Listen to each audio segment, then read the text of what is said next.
the X Games. We're settling into our new digs here at Circuit of the Americas. This place is huge, but it is the perfect backdrop for all of our events, including Men's Skate Street Elimination. The stars have officially stormed the course. There you see Paul Rodriguez, P-Rod. He's got 4 career gold medals. Will be the first one to 5, or will it be that young man, Nigel Houston, also looking for his 5th in the street contest? No one comes in hotter than the 19-year-old Goofy Fitter, but also in the mix, Riley Hawk making his X Games debut. Yes, that Hawk, the son of my partner, Tony Hawk. How proud are you, Tony? You know, I'm really proud that he accepted the invitation because he hasn't been competing much over the last few years, and he's been hurt. He just had ankle surgery a couple months ago, and he pushed really hard through it to try to get here, and I'm stoked that he's going to give it a go. Yeah, on top of seeing Riley here today, of course, he's also got the real street video part, but he's out there on the course with the rest of the crew here in the eliminations. I know you're obviously here as an analyst and the best in the biz, but you're also here as a father, and that's something really, truly interesting and unique, and this is a terrific moment for you guys, I'm sure. It's hard to stay neutral, let's put it that way. And as you said before, we've seen the footage, we've obviously seen the photos in the magazines and online, but not too much contest skating. No, but he grew up between you two? Well, not really, but he grew up skating the castle events and a lot of amateur events, the Dam Ams and stuff like that. So he knows what it takes to compete, and hopefully he's seen by example. You know, there is a strategy to it and stuff like that, but he's never really been one to be, he doesn't like to pit himself against other skaters. So it's kind of out of his comfort zone, but I'm stoked that he's going to give it a go. Well, we'll see what Riley has in store with the rest of Heat 1 when we come back. Eliminations here at X Games Austin.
X Games Austin is brought to you by America's Navy, a global force for good, and Ford. Beautiful things happen when you go further. Welcome back. It's the Monster Energy Men's Skateboard Street Eliminations here at X Games Austin. We begin with Heat 1. Of course, the elimination is a couple of heats. We'll get into the format in just a second, but there you see the names, Tony. Some interesting ones, including, of course, your son, Riley Hawk, but anchored by some vets as T-Puds, Chris Cole, and Ryan Scheckler. Which of those guys stick out to you right away? Oh, that whole lineup, look at that. That's just a finals right there. Hopefully Riley's in it, of course. So just to give you a heads up, the elimination features 20 athletes, 2 heats of 10. This, of course, is the first heat. Each skater getting 2 runs each, 2 50-second runs, with the top 12 advancing to round 1 on Sunday, and the 6 top scorers from that will head on to the finals. So a lot of skating planned this weekend out here on the street course. But we kick things off with Evan Smith.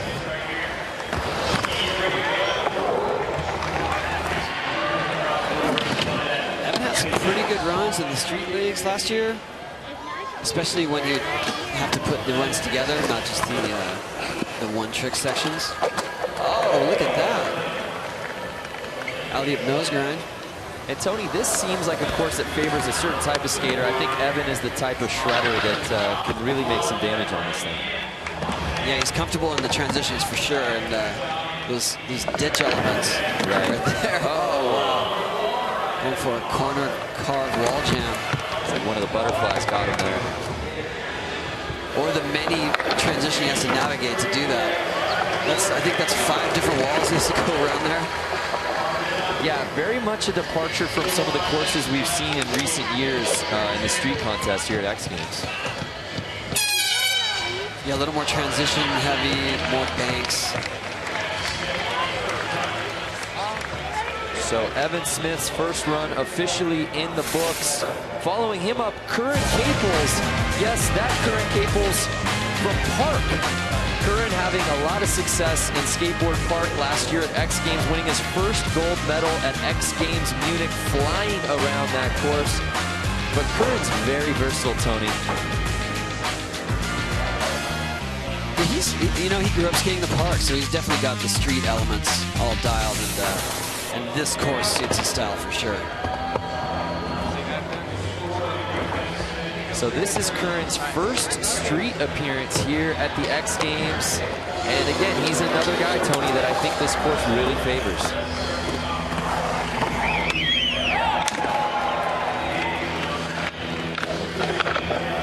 Yeah, Curran skates it like a skate park there. Around transition to frontside blunt.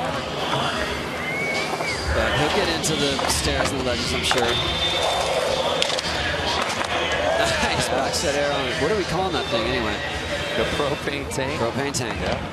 I don't recommend that out in the wild, jumping on propane tanks. So Curran closing in on 15 seconds. Tony, the importance of really putting together a full run. I mean, 50 seconds, that's a long time.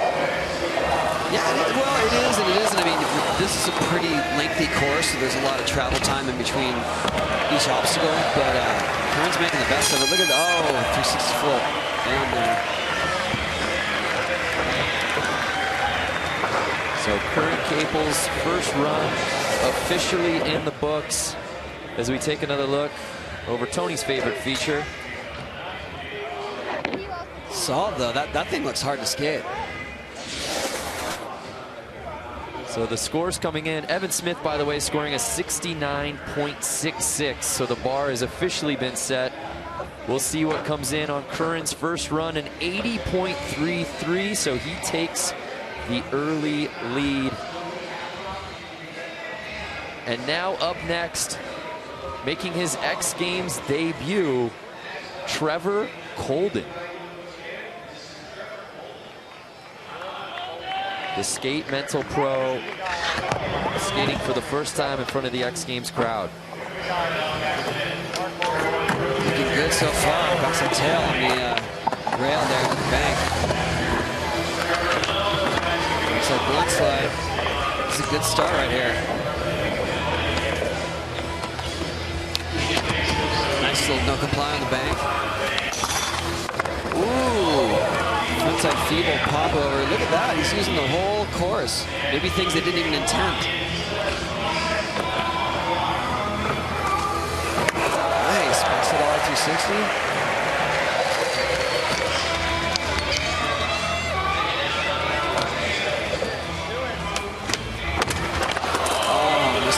Feeble there. It's a good run though. I mean, he had 5 seconds left there with that fall.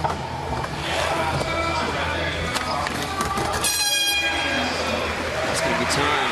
So that's going to do it for Trevor's first run, but nice warm-up into what we could possibly see in his second as well. Remember, each of these guys getting 2 runs here in the elimination. But up next, Riley Hawk making his X Games debut.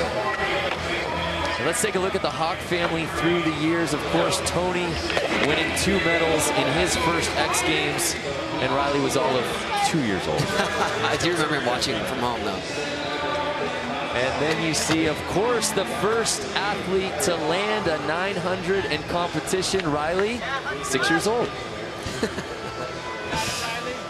And I think he's been at every X Games since then, just to hang out and watch. And the first X Games appearance for Riley and Tony at the age of... What was mine? Wow, that's a good question. 20-something, 26, 27? Oh, you don't want to reveal your age now, I see, for Riley's debut. Riley's 21, though. His mom and his brother and sister are here, and X Games security won't let them in, so they're watching from the monitor. Thanks a lot, guys. Man. Awesome. Come on, guys. They just want to see their son ride. Here is Riley Hawk on his first X Games run. Starting off good. 2 tricks. I can't do this. You gotta take over.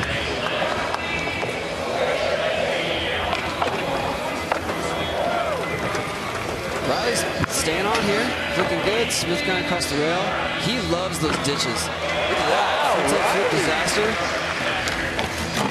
Oh, see, that ankle's really bothering him there. You could tell. That's right. He just had surgery in November, and he's been pushing to get to this point. Oh no, surgery was February, actually. Right. Yeah. The final 10 seconds for Riley. Going for that hurricane. Yeah, you could see him favoring it, Tony. It's good though. Good start. Yeah. Hey, got one out. Dust off the nerves a little bit. Let's take another look. What'd you like out of Riley's run? I like the beginning, obviously. He stuck a few good tricks there with that. I don't even know what you call that one. I want to call it hurricane, but it's a backwards grind, and then this frontside kickflip to disaster. Clean. He loves those ditches. Yeah, Austin known for its ditch skating here. You see signs of that in this course. So Riley Hawk, run 1 score coming in. Drum roll, please. 80.33 is right now the top score, shared by Curran Caples and Trevor Colton. 70.0 on the dot. 3rd place for Riley Hawk. It's early. He's still got another run in him. But to your point, Tony, we got to wonder how much the ankle's affecting him right now. It's definitely a factor. I mean, you can see it in that backside tail slide, and that kind of got his rhythm off there. Wasting little time is Tom Asta, making his 5th X Games appearance. Asta's a great all-around skater. I was talking to him a little bit earlier. He said this was an interesting course. Maybe not something he's totally accustomed to, but he was having fun riding it nonetheless.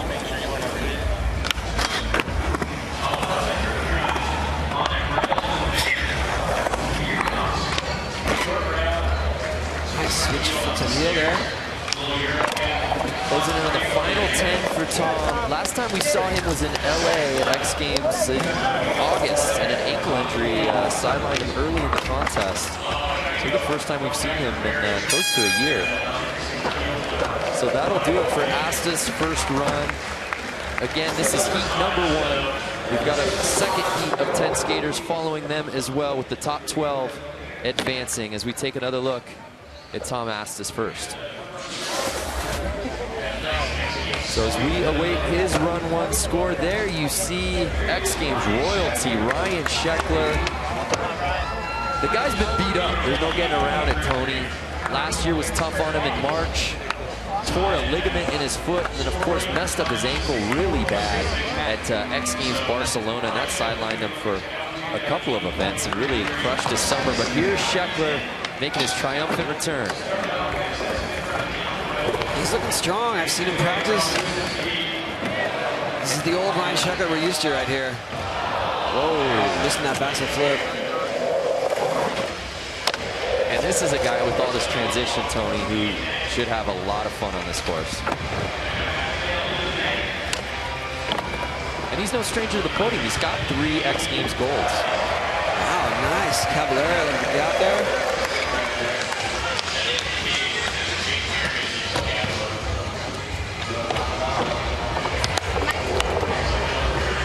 Creative use of that hubba coming back. Final 10 for Sheckler.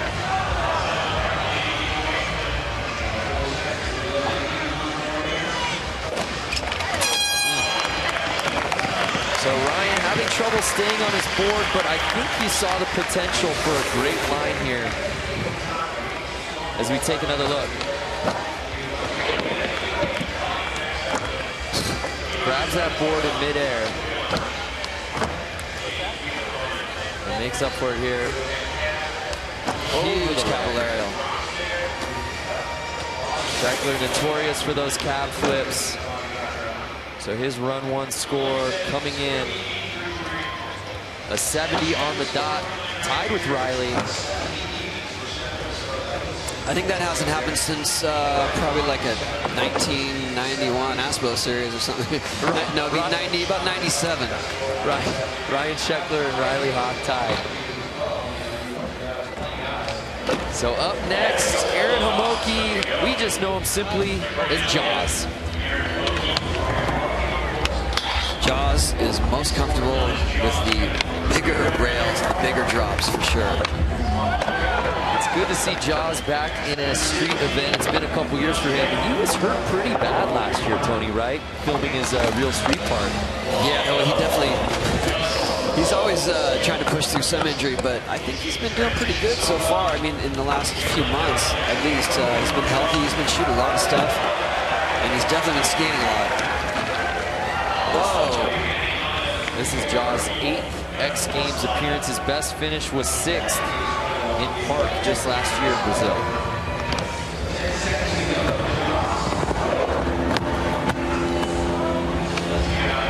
Whoa! Big kick from Mellon down to the bank. That's the Jaws we know and love. That is a signature Jaws move. Chris Cole giving dabs, Tom Asta giving props. Let's look at this one more time. On that alley-oop, that hip right there is hard because it gets no landing room. I mean, it's only about 4 feet wide, and usually you want to travel a bit more than that. You want to talk clearance. Kickflip Mellon right into the bank.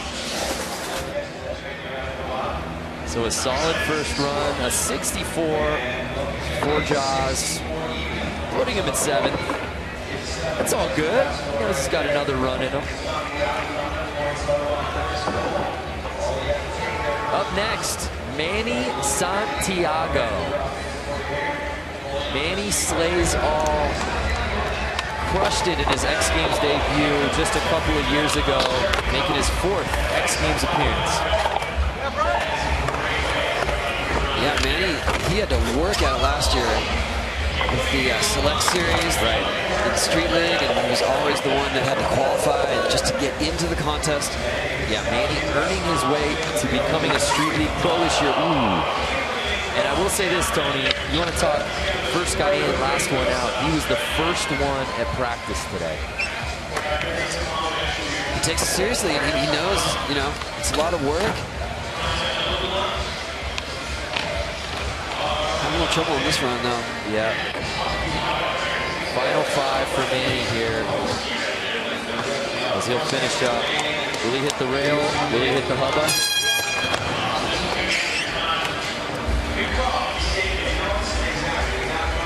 So the horn goes off. Manny says, I'm not even going to waste it. Again, this is the Monster Energy Men's Skateboard Street Elimination. 2 heats. We're in heat number 1 of 10 athletes. Each skater getting 2 runs. The best run counts, and the top 12 advance to round 1. And there you see Tori Pudwell making his 5th X Games appearance. His best finish was a bronze last year at X Games Foz. Tori knows how to put the runs together for sure. Right.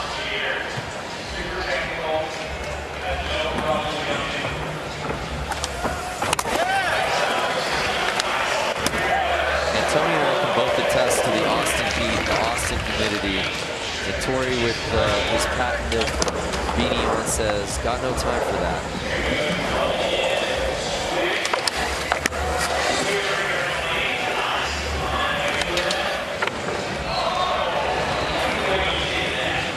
Still got room for one more. Final 10 seconds for T-Puds.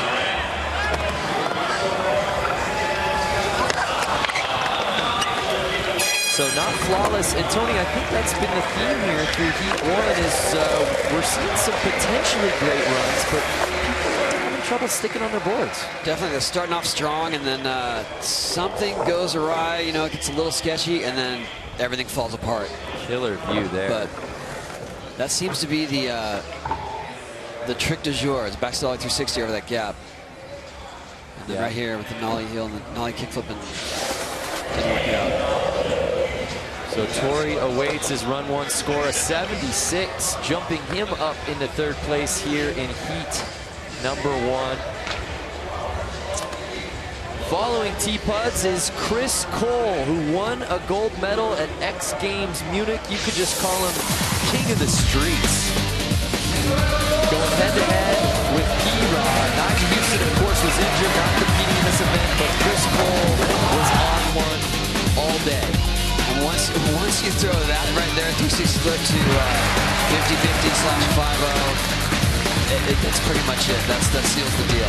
And people forget he actually had to wait on that one. That wasn't necessarily for the win, although it did give him the lead. P-Rod did have one final attempt on that contest, and he did bail. But he has won this event 3 times. No stranger to the top of the podium. And this is a guy that was crushing it on the course during practice. He's also the oldest competitor at 32 years old. Still skating as good as ever. Probably better than he ever has. Chris Cole, of course, also winning the Street League Super Crown last year. Oh. Backside tail slide. Shove it out. But still plenty of time with 25 seconds to spare for Cole. This is exactly what's been happening. Someone sketches out or bails on a trick and then just can't put it back together.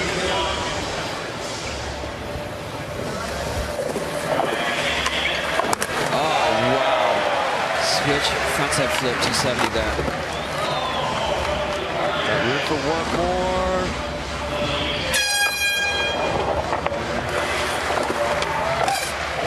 So despite a couple of miscues, a pretty strong first run for Chris Cole.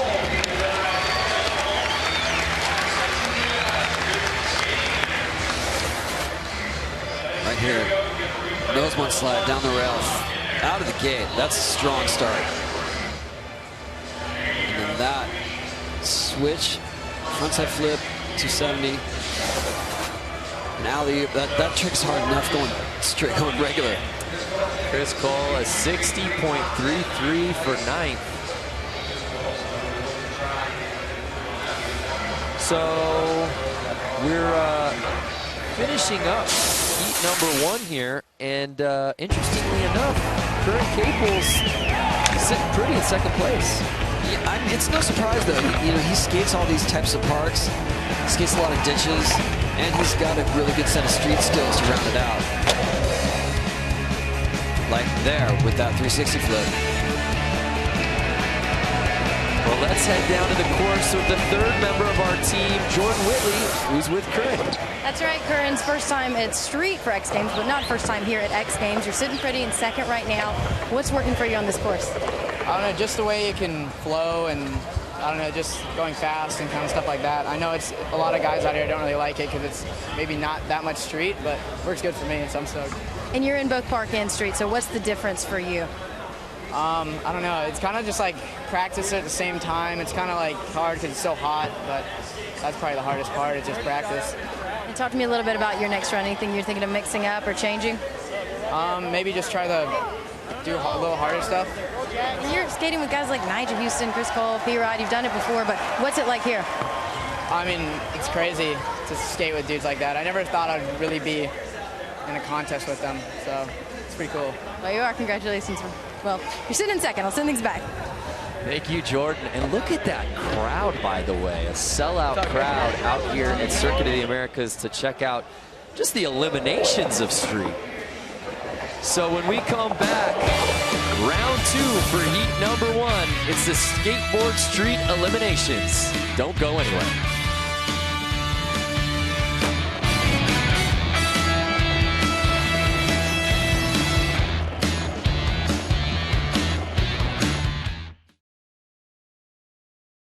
I've had good nights, bad days. Welcome to X Games. We're having a fantastic time here. Are you kidding me?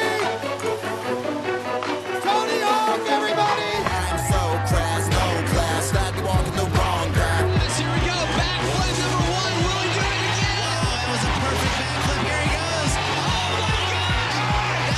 God! Maybe I'm to blame. Little jacked up inside the brain. His first ever 1080. But I still can't hit the ground. You can find me ducking out and fighting. Ryan Sheckler, age 13, the youngest competitor this year's X From the Games. darkness, He's they can hear amazing. me singing. And from the darkness, they can hear me screaming. How many times can you find the Holy Grail in one building?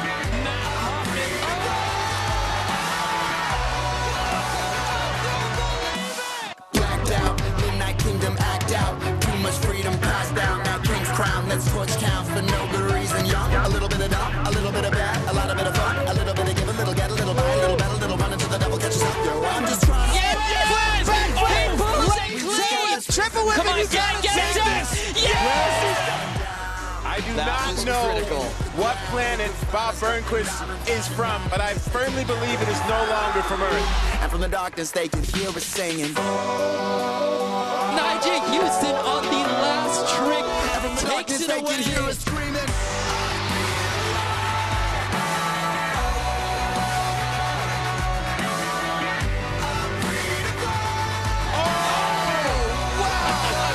He screams to the crowd. This is where the wild things are. This is where the wild things are.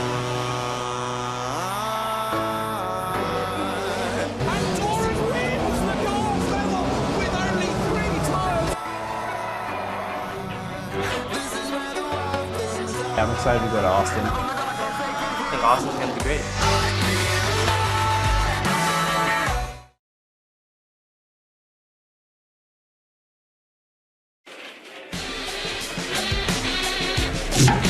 If you're looking for good barbecue, you better be prepared to wait in line. 10 minutes or 3 hours. Just make sure you aren't behind the last man standing. The pitmaster's been awake since 2. Dry, cured, post-oak, filling up the smoker. Fat drips off the brisket. Bark as bite. Beef ribs that would make Fred Flintstone blush. You got 2 pounds of ribs? Sauce is optional, but a nap may be necessary. The slogan is Keep Austin Weird, and that's more than a motto, clearly. Food poisoning isn't pretty this time of year or any time of year. Buy 1, get 11 free fireworks. You know, I stocked up on the drive in. Brandon Graham alongside Tony Hawk, and thanks for checking out the Monster Energy Men's Skateboard Street Eliminations live from Circuit of the Americas. Just a little factoids for y'all to chew on. It just opened a few years back, October of 2012. The first road racing course in the United States built for Formula One Series. The road course, 3.4 miles with 20 turns. in the amphitheater, the largest permanent stage in Central Texas.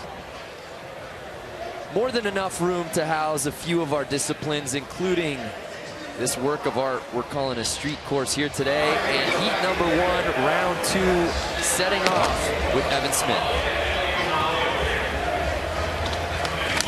Evans currently in 6th position. Again, the top 12 combined from both of today's heats will move on. So Evan looking to improve upon his previous run score of 69.66. Stay on the rest of the time here. Oh no. So if he could stay on the rest of the time, he could bump it up, but those 2 falls are going to take up too much time, I think.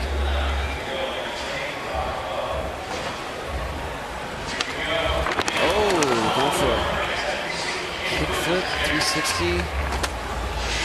Yeah, Ollie, he would have needed that. As Benihana on the ground. Yeah. There you go. Benihana's of Instagram. Somebody shoot that over. And time has expired on Evan Smith. I think he's going to want to hold on to that 69.66, keeping him in 6th place. But Tony, I don't know how safe that necessarily keeps him as his score comes in at a 19.66. So we move on to Curran Caples, who's sitting comfortably in 2nd place. Really tied for first. Yeah. An 80.33 along with Mr. Colvin. Curran Caples making his street debut here at X Games. And you see how Curran is comfortable on the street there. Backside Smith on the hammer out, and then just a big tweak lean air over the hip. That's his skateboard skills coming into play. He said it himself when speaking with Jordan a little earlier. The course is flowy. He likes flowy. And what we saw from street last year was a lot of directional. Yeah, you see him kind of cross the course, then get off the board, turn around, run back. This one just keeps flowing. So he's making good use of it, is Curran Caples. Again, this is just heat 1. We've got an entire 2nd heat still to come of 10 skaters, the likes of which include Paul Rodriguez, IJ Houston, Ashad Ware, Chaz Ortiz, Shane O'Neill. So you want a big score here early if you want to be in that top 12 to advance. Big frontside flip. Massive. Over the hip there. He kind of created a new hip with that transfer. Taking a page out of Luan Oliveira's book with that frontside flip. Very nice. Curran Caples looking to improve upon that 80.33. Take another look. That clearing that whole wall, getting up to the top. Such a clean flip there. So fun to watch as Curran Caples, whether it's street or park. Guy puts on a show an 84.33 lead, no doubt. And that was with a fall. True. He takes over the top spot. So Curran Caples is not messing around. He's looking to advance, and he's certainly putting himself in a good spot on his 2nd and final run. Up next, Trevor Colton, who sits in 2nd place by himself.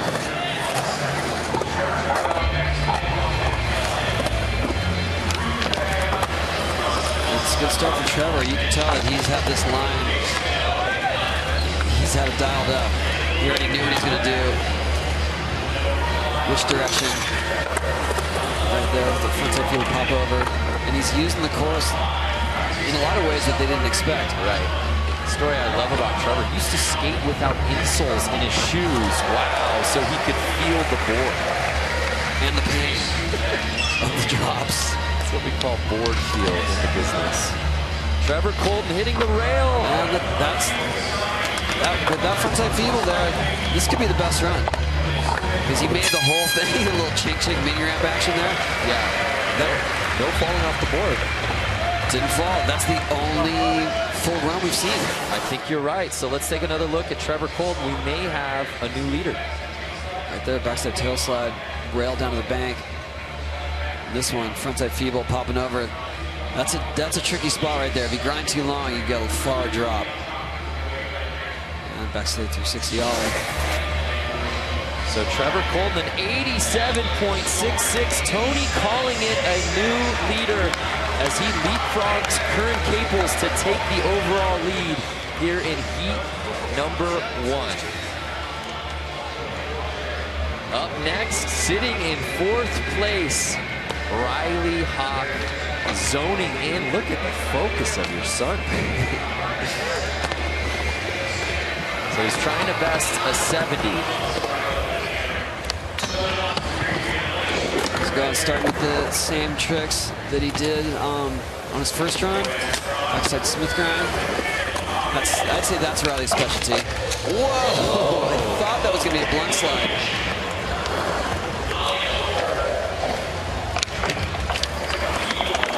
Gotta bail that.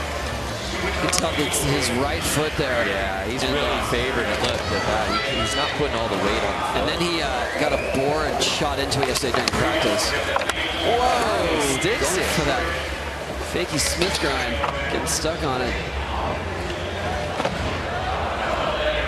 And that's probably going to be about it for Riley, but I don't know if it's going to improve in 70 because he had a couple falls on the first round and managed to push through them. So Riley Hawk, the X Games rookie, trying to advance. Let's take another look at run number 2. And right there, I'm not sure what that nose grind with the rail down, if that was what he intended. And right there with that that fakey Smith grind. Here, I just don't think he had enough speed. And he went over the deck. And that's really hurting him. There's his girlfriend, Nicole. Got the support team. Yeah, a 61.66 for Riley, so he will hold on to that first score. And Tony, he's in a good spot right now in that 4th place. Like we said, though, there's an entirely other heat coming up next, but in the top 4 of heat number 1 thus far. So here's Tom Asta. He's sitting in 7th place, trying to best a 64.66.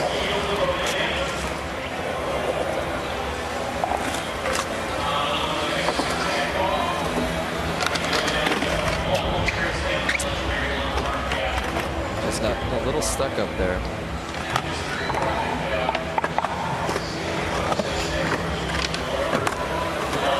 He's just got that switch foot to heel flip.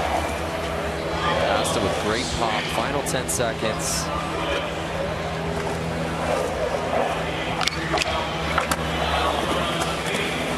No slide, and then switch heel flip there, but that's still a solid run. I think it would probably bump up to 64.66 from his last run.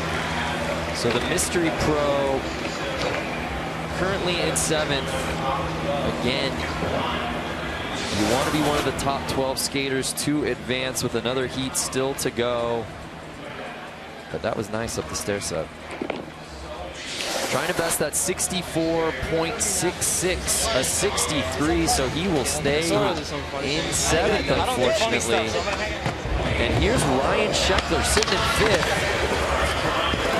If he wants to bump Riley, he's going to have to outdo a 70. He has the run, he's just got to stay on his board. That's the trick he missed in the first run. That's a kickflip. Wow, that was odd. So far, so good for Ryan. For that Caballero.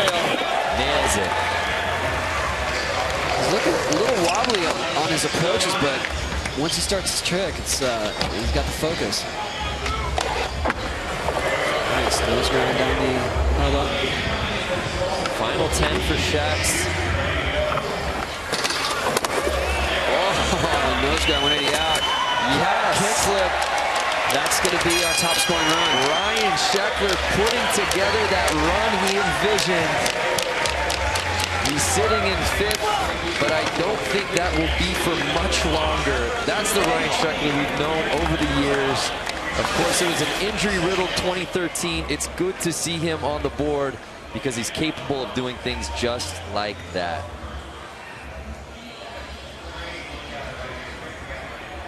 Really dominating that section of the course, Tony.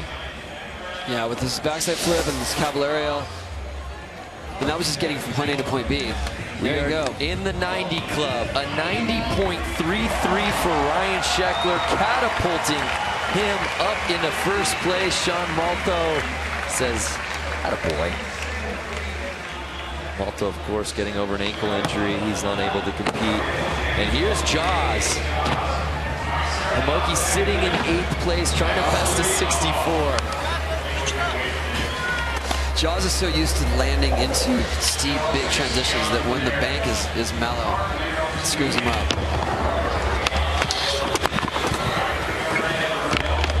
Grind to a board slide. Leo coming back. A lot of tricks packed into that little section. Oh no, missed the wall at 5-0. Many of the skaters complaining about the heat out here in Austin. Jaws says, I'm a Phoenix native. Y'all don't know what heat is. Final 5. You know, even though he fell a couple times, he packed a lot of tricks into that. Yeah. As we said, trying to best that 64. Nah, that's going to score beyond 64.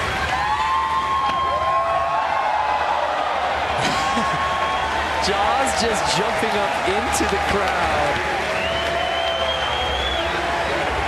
And he says, advancing or not, I'm a man of the people. That was rad. Check this out. Clear the way. Clear the way. Yeah, I don't know if there was a natural gap on the crowd before he did that. Look at that. That's like when someone stage dives, everyone clears out. And Evan Smith getting in on the party out there as well. The crowd carrying both of them. Welcome to Austin. So as we await Jaws' second score, a 66.66, so it does best up the People's Champ. It may be a tie between he and Evan. That's great. So Austin showing love. So Jaws stays in 7th. Up next, though, Manny Santiago. An uncharacteristic low score for him on run number 1. I've seen his run. This is something that should be advancing for him. Yeah, he just kind of lost his rhythm in the first round, but this one's looking good so far.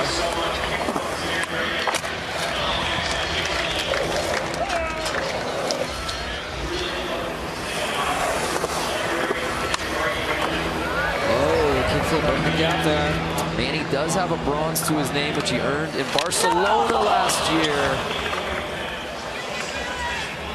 See if he can keep it together after that bail.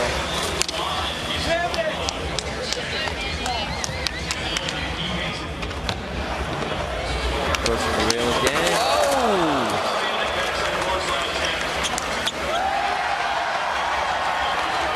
I guess he's not going to be taking the rest of his run here. He has no shoes. And Manny's day ends with some kicks to the crowd. And I think that's the shoe. I think we have located the shoe. So Manny Santiago's day is over. Look at that guy. Did he pay for that? He just collected some money, too. Cashed out on that, but we take another look. Maybe that was a bonus inside Manny's shoe. Is that what it was? An incentive deal. Right there. Big spin to board slide. Just slipping out a little bit. The shoe popping off. So Manny Santiago, a 52, putting him in 10th place. And that's probably not going to get it done in terms of advancing. Here's a guy, though, we expect to be skating on Sunday, Tori Pudwa. Tori's in a pretty good position right now in 4th, but I'm sure he'd like to better that. And we have another heat of 10 skaters still to go, with the top 12 advancing to Sunday's round 1. 20 seconds for Tori, trying to best a 76.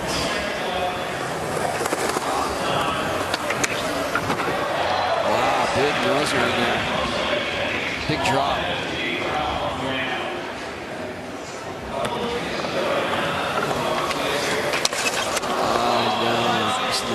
flip. That's going to run out of time. It's such a bummer to see these guys start strong like that, and then yeah, that seemed to be the theme so far in heat number 1. Some great starts and just unable to stay on the board. That was fun. That was hard though. Getting some love from his girl, Tori Pudwell, awaiting round 2 score. Yeah, 53-3. So he will hold on to that 76, staying in 4th. But the stakes are high for Chris Cole, who's got 3 X Games gold medals. He sits in 9th place at a 60.33. He's going to need a strong score here to advance.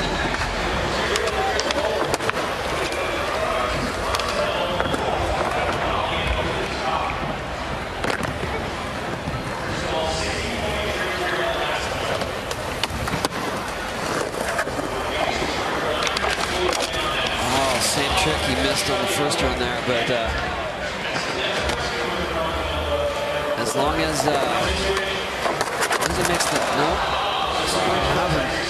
both of those tricks are the tricks he missed on this first run. Yeah, uncharacteristic to see Chris miss a trick twice, especially 2 tricks twice. So we'll see if he's got something big in his back pocket as an ender here for the final 5. No. It's going to run out of time. It's not going to better his score. So Chris Cole, interesting. Trying to best that 60.33, and the wheels just coming off for him there. Will we get the shirt rip? Hulkamania. A classic Chris Cole move. Yep, a 33. So Chris Cole sits in 9th. Of course, the top 12 advancing, but with another heat to go, it's safe to imagine that Chris Cole will not be advancing. Ryan Sheckler, though, your leader in heat number 1, putting it down on his 2nd run of the day.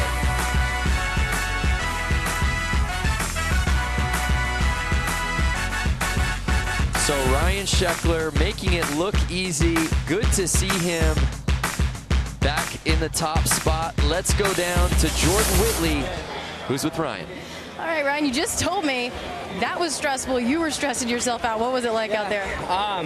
It was really good. Like, practice was going amazing. Had the run down, and I don't know what it was. It's just like competing again. This crowd is the most gnarly one I've ever seen, especially for a qualifier. I can't wait to see it at the final.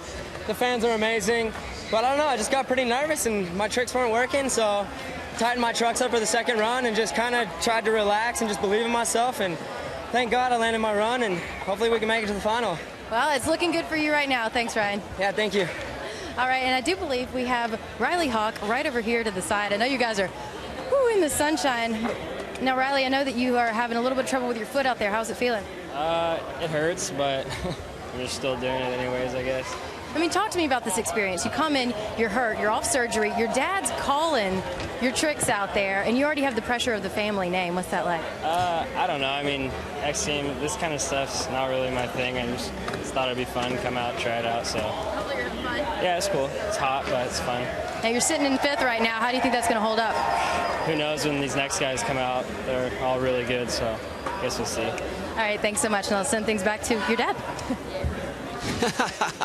Thank you, Jordan. Well, you just heard it from your son's mouth to your ears. Riley, what do you make of his X Games debut? You know what? I was proud of him. He put together a run. You can see that he was working at it. It's just that ankle's really bothering him, and I'm sure there's a lot of nerves here, obviously, in such a big stage. But I'm stoked that he made most of his run. He's sitting in an uncomfortable spot in terms of what the next heat brings. But he might be in the semifinals. It is possible. Oh, yeah, sitting in 5th position. And look at those names behind him. Chris Cole, Tom Asta, Manny Santiago. A great debut for Riley Hawk. But our top 3 for heat number 1, as it's officially in the books, starting with 3rd, Curran Caples, who just made this course his playground. And how about young Trevor Colden making his X Games debut? And of course, Ryan Sheckler, our top scorer. Heat number 2 when we come back.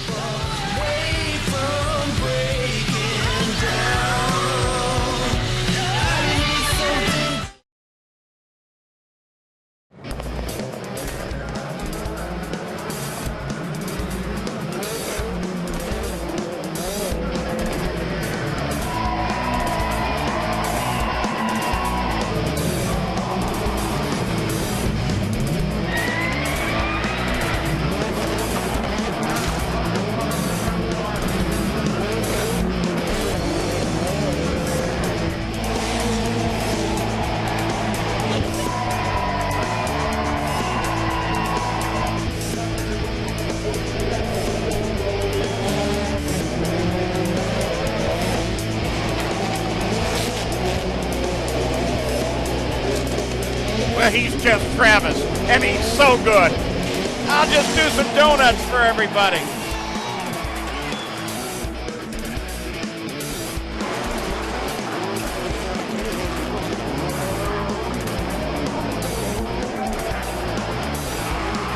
Breck still dragging part of the car behind. Oh, how sweet is that?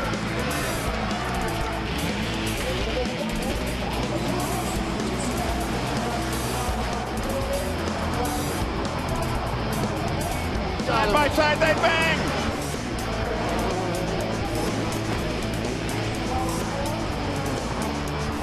Donuts for everybody. Everybody celebrate. We're gonna go racing. We're on!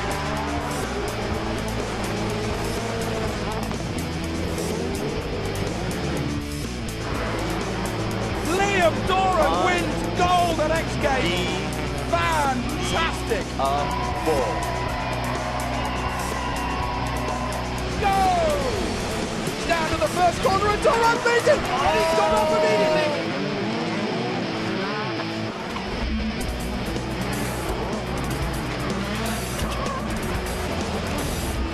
Brian Deegan in the Ford Fiesta wins!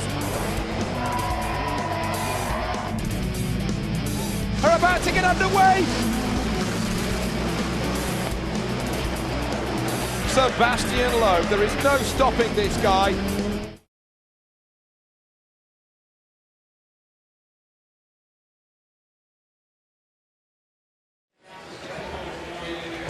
Welcome back to the Monster Energy Men's Skateboard Street Eliminations here at X Games Austin, and Heat 1 officially in the books.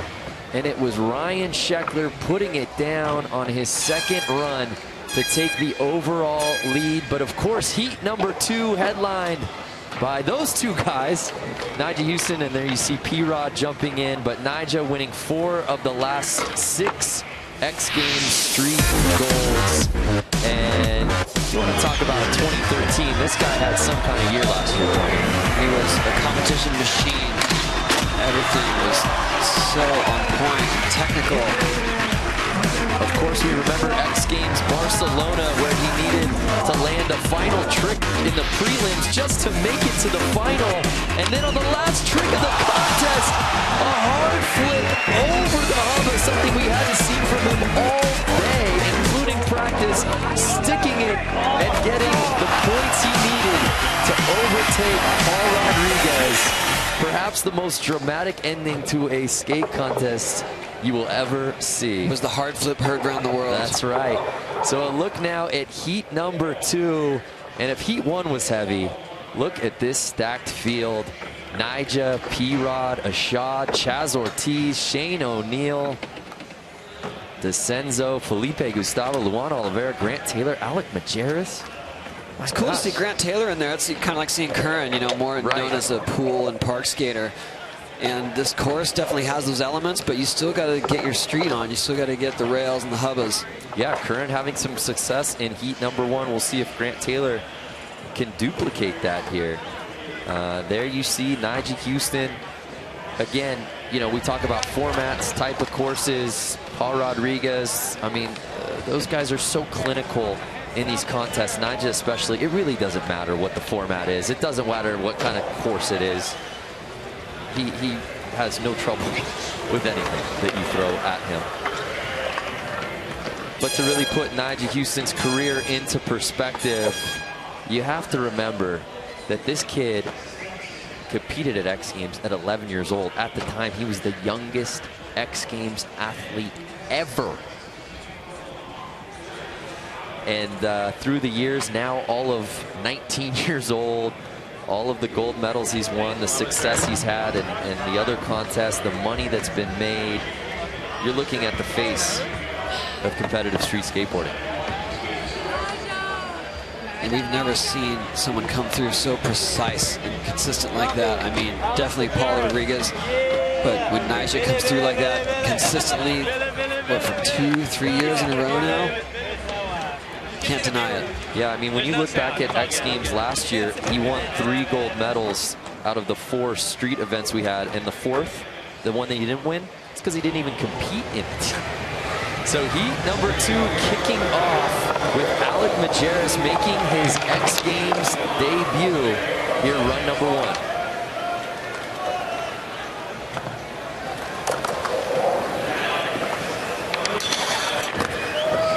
Whoa. So the official run is starting.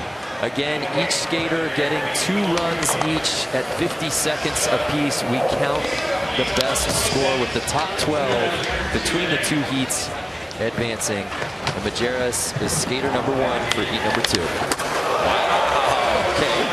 Flip front board there. Oh, back lip. Fakey, that's a pretty heavy combo there. Pretty heavy combo for, along with Nyjah, one of the 2 youngest guys out here at 19 years old. And his run ends right there, but a nice preview of what's to come from Alec Majerus. As we take a look back. So clean right there. Kick flip, frontside board slide. His back foot's not in a prime position, but he fixes it. So Majerus run 1 score at his X Games debut.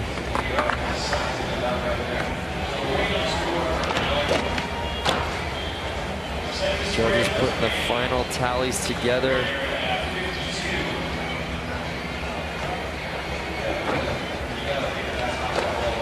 So the score comes in a 72.66. So now we start looking at guys from Heat 2 and where they go into Heat 1. And that jumps him up into 5th place. So up next, Ryan DeCenzo.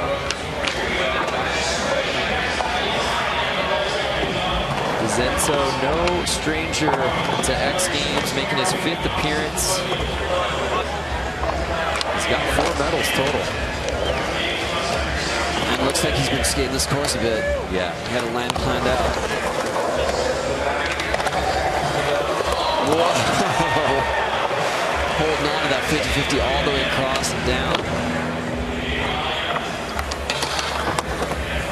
Looking good so far. DeCenzo was, of course, a member of the Select Series last year at the X Games, earning his way into Street League here in 2014. And not the way he was looking to end. Still solid number 1, but really strong for him out the gate. Yeah, I think that'll put him into the next round. Yeah, DeCenzo is a contest vet. Very calculated in his approach and his strategy. Too hot in Texas. Way too hot. It is a little warm, Ryan. You wish you could cool off in the athletes lounge. There you see 13-year-old Alana Smith, who won a silver medal last year. Athletes watching athletes. So DeCenzo's score coming in at a 71.66, and now you're starting to see leapfrogging in full effect. He jumps up into 6th place. Remember, the top 12 will move on to Sunday's next section. Oh. So here's Felipe Gustavo, who's so technical, so talented. But I wondered, looking at this course, if it was catered to his skill set. Yeah, I think so, but I think he may not have planned ahead so much. You know, had a whole run in his head with what he was going to do beforehand. Felipe, of course, turning pro late last year for Plan B. Skating in the Select Series last year. But when he's on, Tony, things just look so effortless for him. He's definitely got the technical aspect. If it's just one trick at a time, right, he brings it. Yeah, if this were merely a best trick contest, you know you'd want Felipe on your team. There you see Alana still checking it out at the Athletes Lounge. Have you been in there, Tony? I have not. Oh my gosh, we got shuffleboard, we got foos. My pass doesn't get me in there. Popsicles. I'm not kidding. I don't even know how you got into the broadcast booth. I don't know why I'm worrying about you at the Athletes Lounge. So Felipe's run one score coming in at a 58.66, jumping him up into 12th. That does officially eliminate Manny Santiago from advancing. Up next, though, Luan Oliveira, who I cannot wait to watch on this course. Already, but he's already got 5 bangers out there. Felipe's stash, by the way, in full effect here in 2014. Dodging Camelman, speed checking. Oh, nice frontside flip disaster.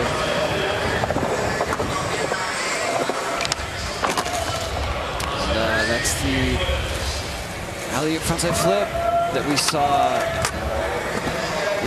Chris Cole have a hard time doing as well. So Luan Oliveira's first run in the books. That's it. Hey, tomorrow Team USA faces Nigeria in Jacksonville as part of their send-off series for their final preparations for the FIFA World Cup in Brazil. It's US men's soccer tomorrow at 5:30 on ESPN. So Luan's score coming in at a 51.66, disappointing 14th place currently. We'll look to step that up. Up next, though, Grant Taylor. Grant Taylor is one of the most exciting bull riders these days. But he has a really good street set of skills, and this is the right place for it. Look at that little slappy. Grant, of course, one of 3, I believe, former Thrasher Skater of the Years here in the street contest, along with Chris Cole and our reigning Sodi, Rashad Ware. And his dad was a former pro skater as well. Right. Yep, Thomas Taylor. So final 15 for Grant Taylor, making his street debut. Jumping that gap the hard way, the one that we saw occurring frontside flip. And that was a solid run, not the most technical, but stayed on, did some big transfers. Right. Much like Current Cables, this is a course that caters to what he does best. So we'll see how they score that first run, but we take another look right off the bat. Big boneless one. He's in Texas. You got to do big boneless ones in Texas. And right here, a little wally over the.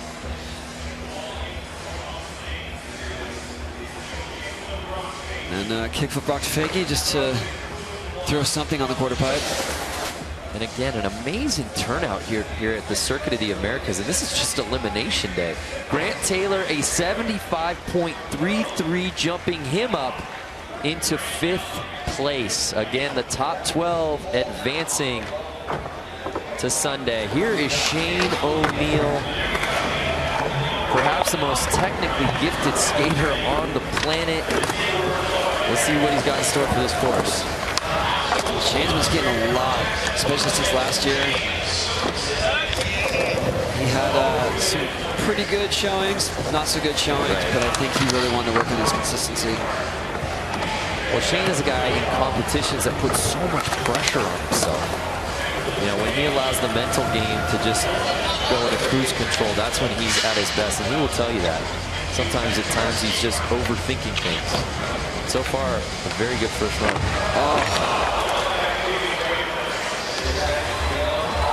Still, that's only one fall. And right there. Once I shove the board slide, that's going to help. That could definitely put him in the semis. Shane, of course, putting the finishing touches on his own personal skate park in his backyard a couple of months ago. So he's been getting those sessions in. So we take another look at Shane's first run. It's a good trick.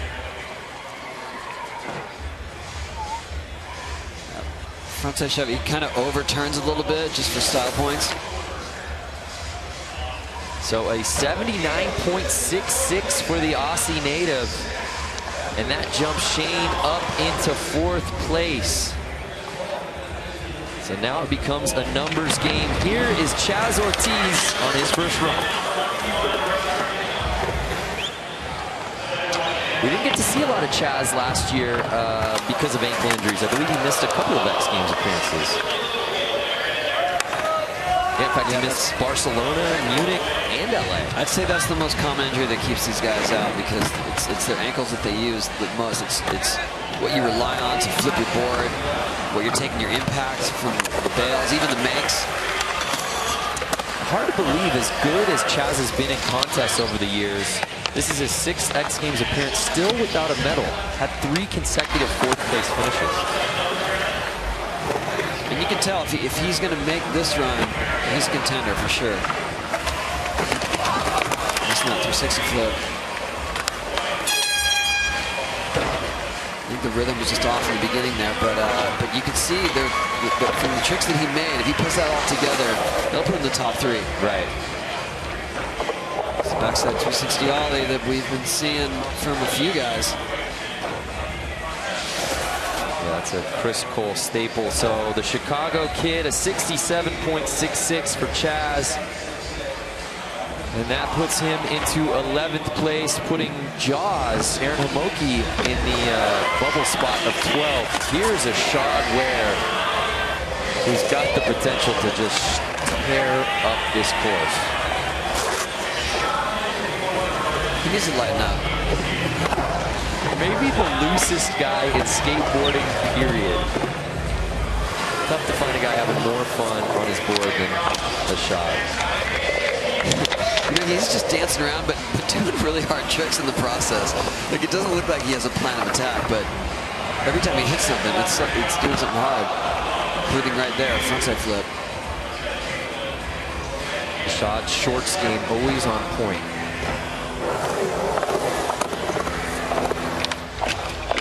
Hard time there. So having trouble staying on his board. But I think we're seeing the potential of what's to come in run number 2. Remember, each of these guys getting a second run. We're counting the best score with the top 12 advancing to round 1 on Sunday. And today, of course, is Elimination Day for the Monster Energy Men's Skateboard Street. 2 heats. We're in the second heat. Each skater getting 2 runs. The best run counts. And the top 12 advancing to round 1 on Sunday. And the top 6 from that will move on to the final.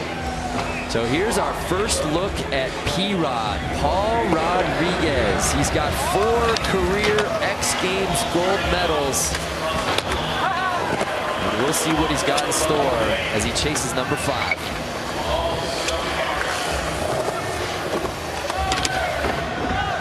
And surprisingly, Paul starts his whole run skating his normal stance. Everything we've seen is goofy-footed. He's one of the few guys that you just can't tell if he's going backwards or not. P-Rod is a goofy footer, but he skates so much switch, and he's so good at it that oftentimes you forget his natural stance. And there we go, frontside feeble. And yes, he's still going forward.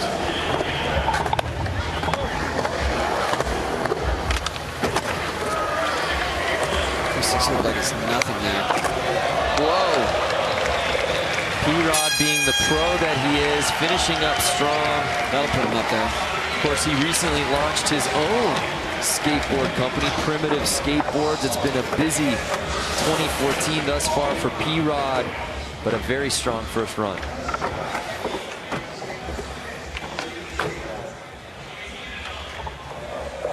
Right here, nollie, front foot flip. Going over the hip. You don't see that too much anymore. That was a big thing in the 90s. Paul's brought it back, but with style. So P-Rod's score coming in at 75.66. That jumps him up into 6th place.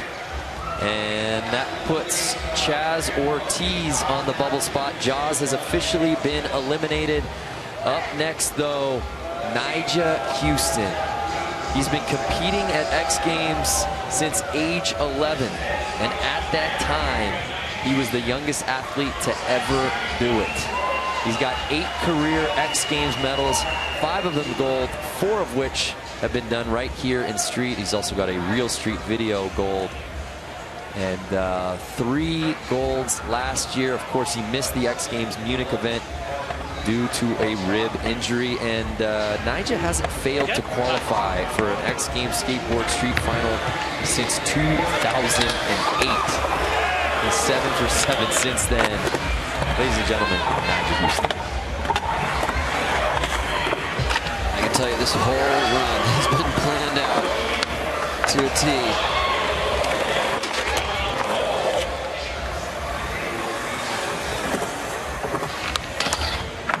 Nice.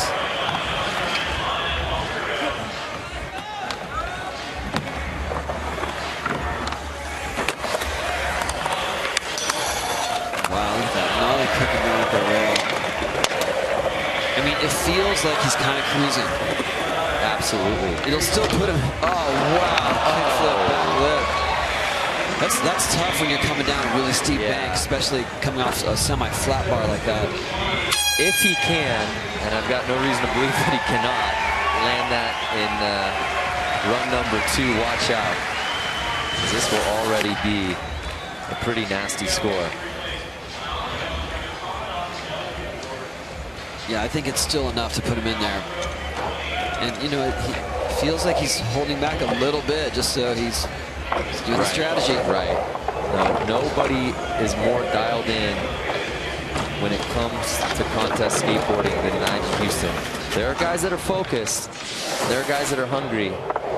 But there are very few that understand the nuances and the strategy involved than Nyjah. 4th.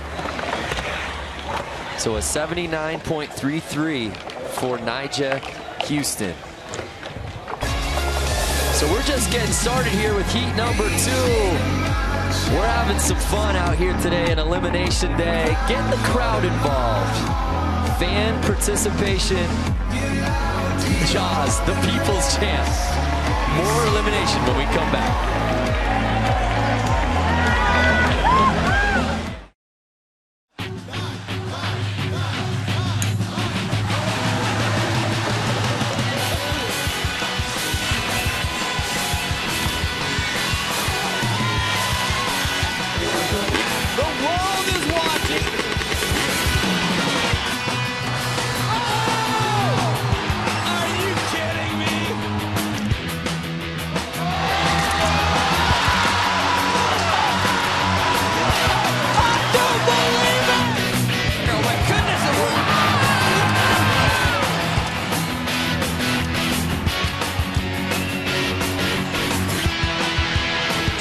Time in a row, X Games Vert BMX gold medalist. This is unbelievable.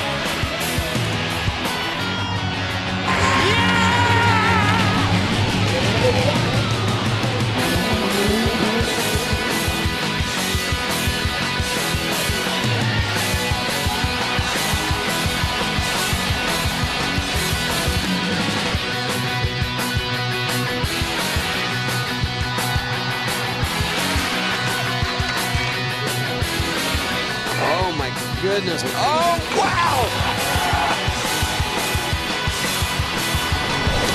He's got it! Oh, wow! Lucky lesson! I think we have a three-peat people right here.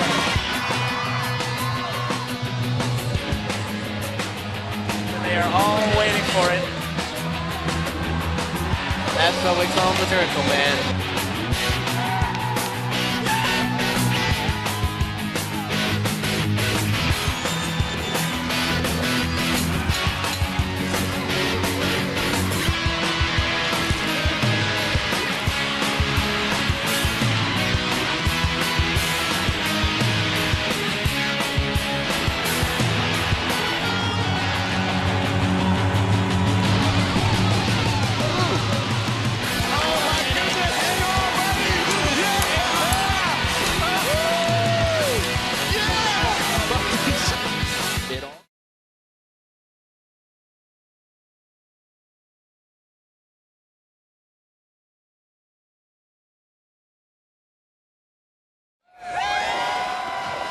Welcome back to X Games Austin. An incredible crowd out here for the Monster Energy Men's Skateboard Street Eliminations.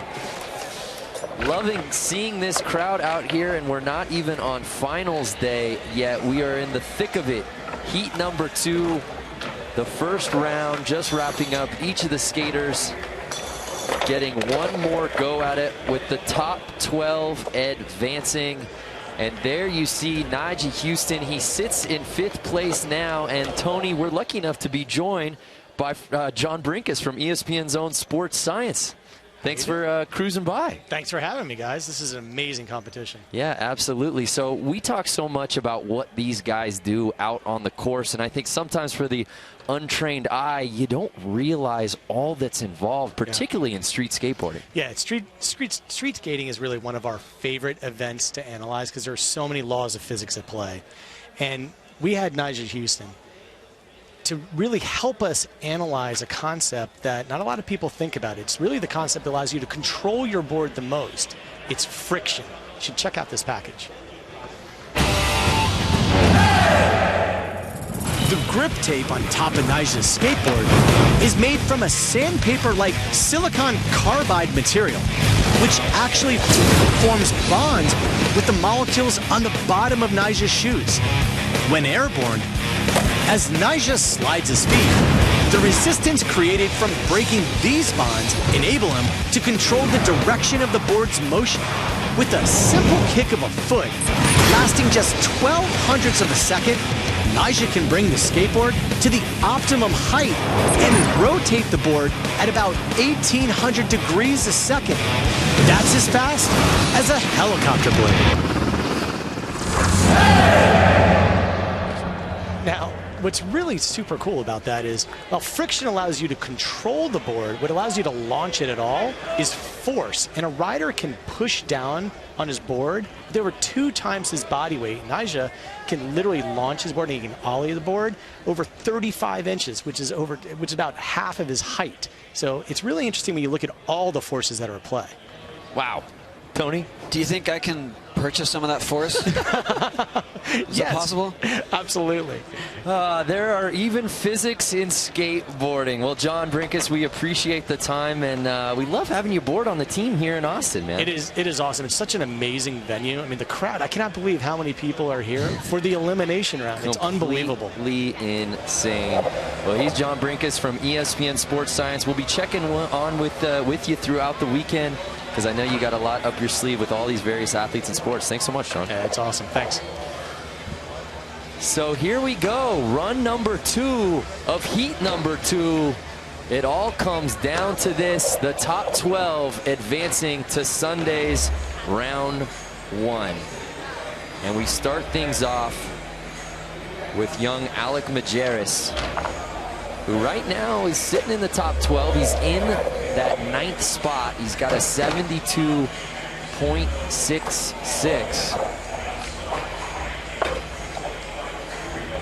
He's making his X Games debut. There you see Ryan DeCenzo, no stranger to X Games podiums. Guys getting the final session here at the course. Our top 3, Curran Caples sitting in 3rd with that amazing 2nd run. Making his street debut, by the way. Also making his X Games debut, a rookie, 20-year-old Trevor Colton. The stage is not too big for Trevor as Both he his sits in runs, second too. place. Right, both very strong runs. But of course, there's only one name at the top, and he's no stranger to the X Games. Ryan Sheckler putting it down proper, a 90.33 on run number 2. Sitting in first place. That's the Ryan Sheckler we're used to seeing right there. So Sheckler 1, Colden 2, Caples 3. And again, the top 12 advancing to Sunday. Here's Alec Majerus.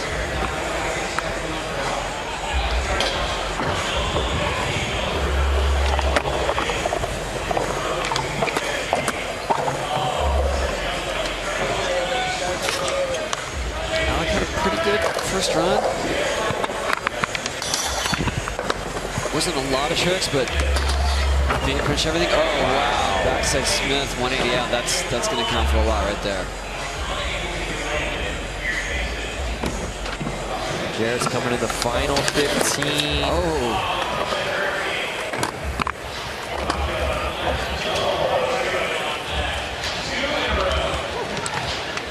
Good run so far. Just a little step off on that frontside hurricane. We'll see as he hits the rail. Oh, no. Oh, painful right there. Again, Tony, another case of starting out strong and unable to finish there. As we take another look. Backside Smith grind, backside 180 out. Super clean. And here going for that backside 270 lip slide. You can tell his legs just weren't ready to stand up yet. So Alec was in 9th place with a 72.66. His run 2 score is 64.66, so he'll hold on to that number 1. And yeah, it's a little warm in Austin. We got the fans out there on the course. So he sits in 9th place. Of course, the top 12 advancing. Here's Ryan DeCenzo right behind him in 10th, trying to best a 71.66. Ryan's got such good pop, especially when he's going over those hips. Right here, 50-50 all the way across and down. He's the only one doing it. Yeah, I was just going to say.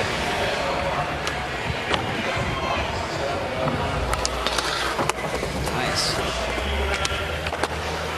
DeCenzo clean thus far. Wants to create a little space. Jump up in that top 12. It's going to do it. Nose blunt slide, board slide to Faggy. 3, 2, 1. Oh no. With the nose blunt step off, but I don't think that was going to count for too much more. Yeah, as we take another look, hitting the rail. Blunt slide to Faggy. And the only guy 50-50 in that. So that will certainly jump DeCenzo up out of the 10th spot. Evan Smith right now is in the bubble position in 12th. As we await DeCenzo's run 2 score. A 73.66. So he jumps over Majerus into 9th.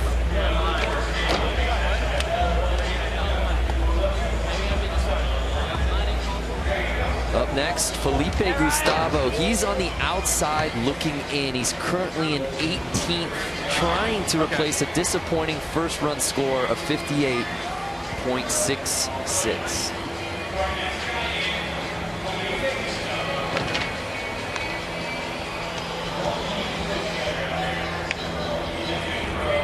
So as we await the green light, here we go. Felipe Gustavo, run number 2.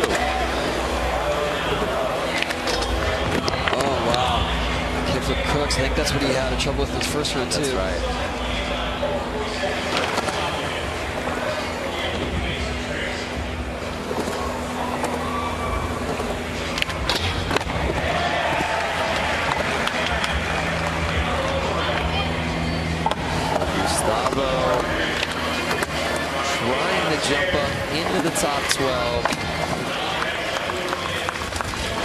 He's going to need some help here in the final 15 if he wants to crash the party.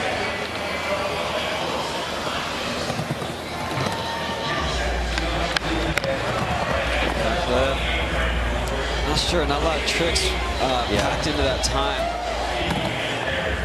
One last one here. Inside flip.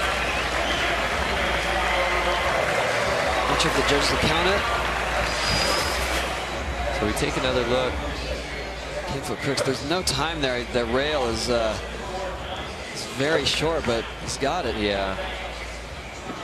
Yeah, having to go back and get that hurt his time for sure. So Felipe sitting in 18th. Again, wanting to get into the top 12. A 69.33, no! Puts him all the way up in the 13th, just out of contention. So Felipe Gustavo officially eliminated. And Evan Smith lives to see another day as he continues on the bubble spot there in 12th place. Up next, though, Luan Oliveira, who's sitting in dead last, believe it or not, 20th place. But knowing him, knowing this course, you gotta believe he's gonna be jumping up. Look at that, just with no speed too. Kickflip nose manual.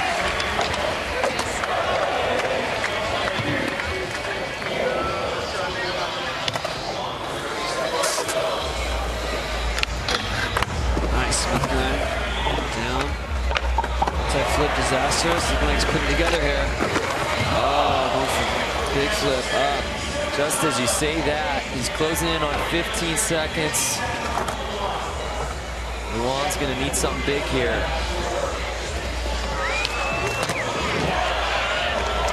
Good on the bank there. One more for Luan. Wow, hard flip down. That's going to put him in contention. Very strong finish for Luan Oliveira.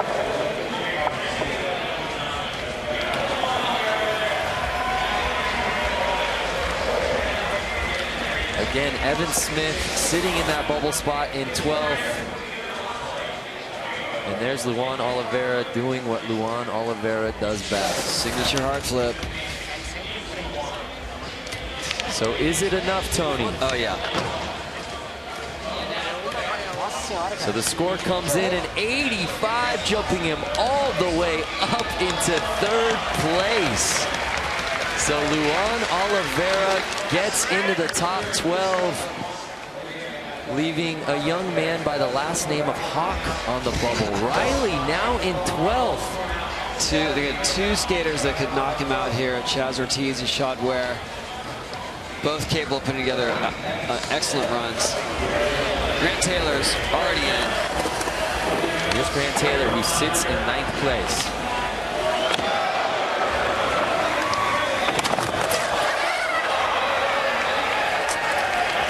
As much as we as skaters like to think that counts, that doesn't count. The desperate scramble to stay on your board. Oh. You can see the separation there from where the sticky concrete is to the painted. Yes, completely. So Grant Taylor, not quite the run that he had in number 1 where he posted a 75.33. He may hang his hat on that, but he's still got 10 seconds to play with.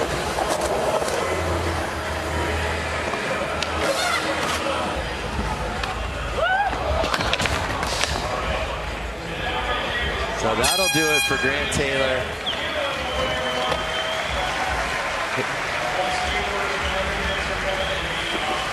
And fans, stay in the social loop. Check out more athlete photos at xgames.com/social. Follow at X Games on Twitter and Instagram, and like us on Facebook to see what's up behind the scenes. Join in the conversation using the hashtag XGamesAustin and share your experience. You know, Tony and I have been hashtagging XGamesAustin all week. I saw you went to the world famous Franklin's Barbecue this morning. I did, it was excellent. So here's Shane O'Neill, who's in 5th. He'll be skating on Sunday. We'll see if he can improve upon his 79.66 from his previous run.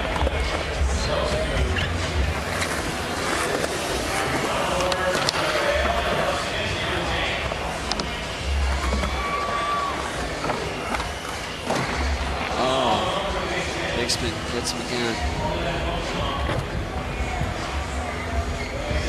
Again, the top 12 will be advancing to Sunday's round 1. Wow. Shane O'Neill sits in 5th. Riley Hawk is on the bubble in that 12th spot.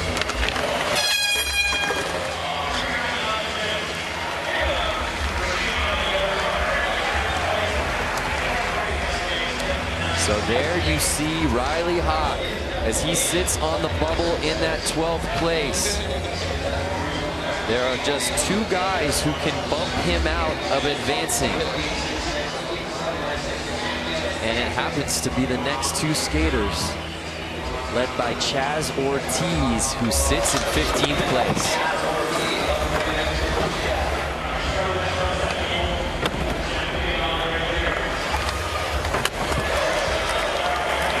Chaz knows how to put a line together. Yeah.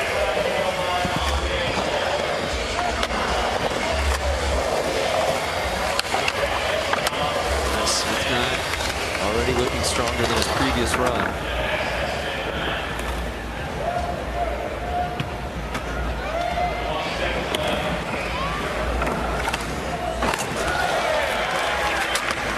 That 260, you can tell he was going to go for something on that hip. He said, you know what, I'm staying on this far. Why risk it?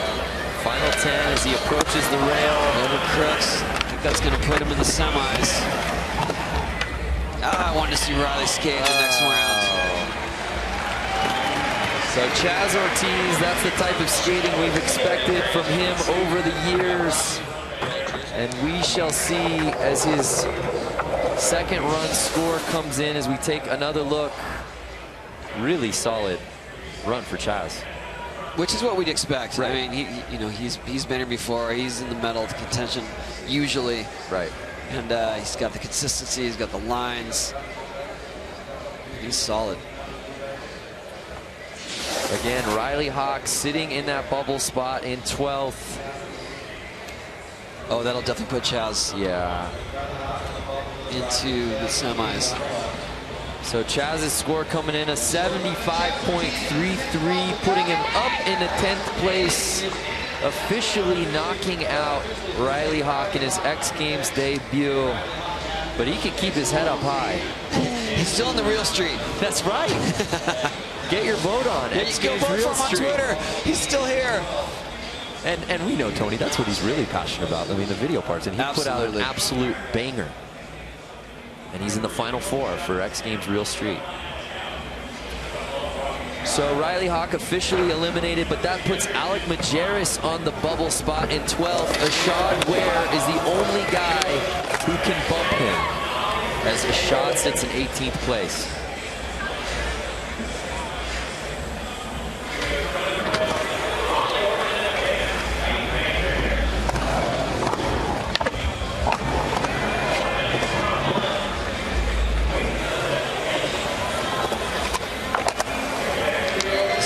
Beginning as what we saw last time.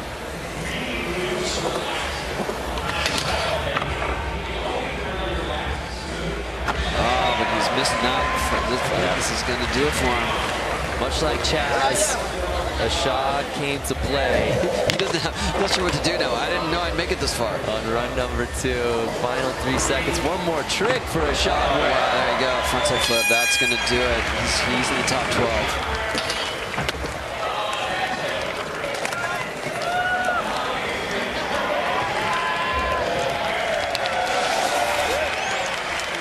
So Ashad Ware trying to jump up from 18th place. That should probably do enough to bump Alec Majerus and get him into the top 12.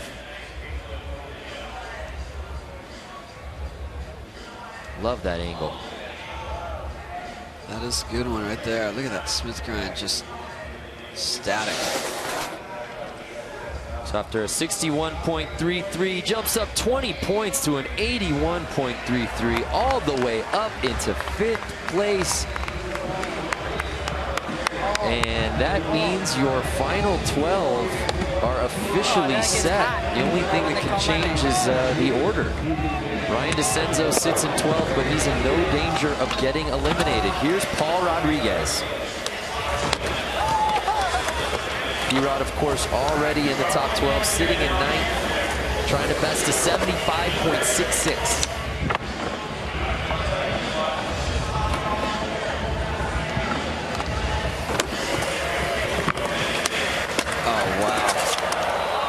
There's that desperate move.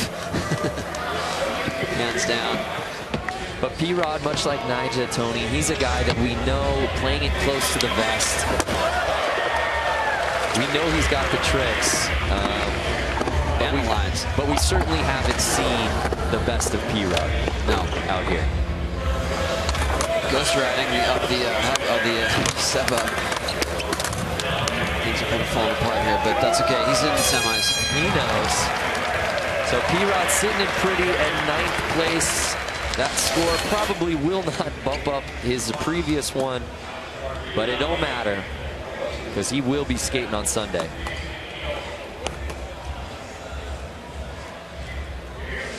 Look at that precision. Switch, kickflip. He's one of the few guys that you cannot tell when he is riding switch. Everyone else has a sort of stance that makes them look uncomfortable. And that means they're riding their opposite stance. You would never know with Paul.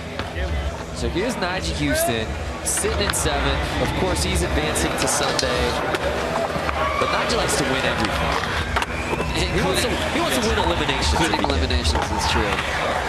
So I would not be surprised if he ends with a banger to take the top spot away from Ryan Sheckler.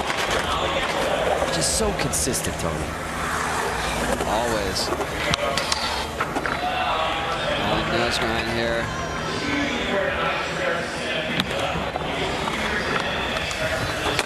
Kickflip. Only crooks, and then he comes back. That's where he had the trouble here. And the kickflip back lip, not a problem this time. Doesn't miss twice, Tony.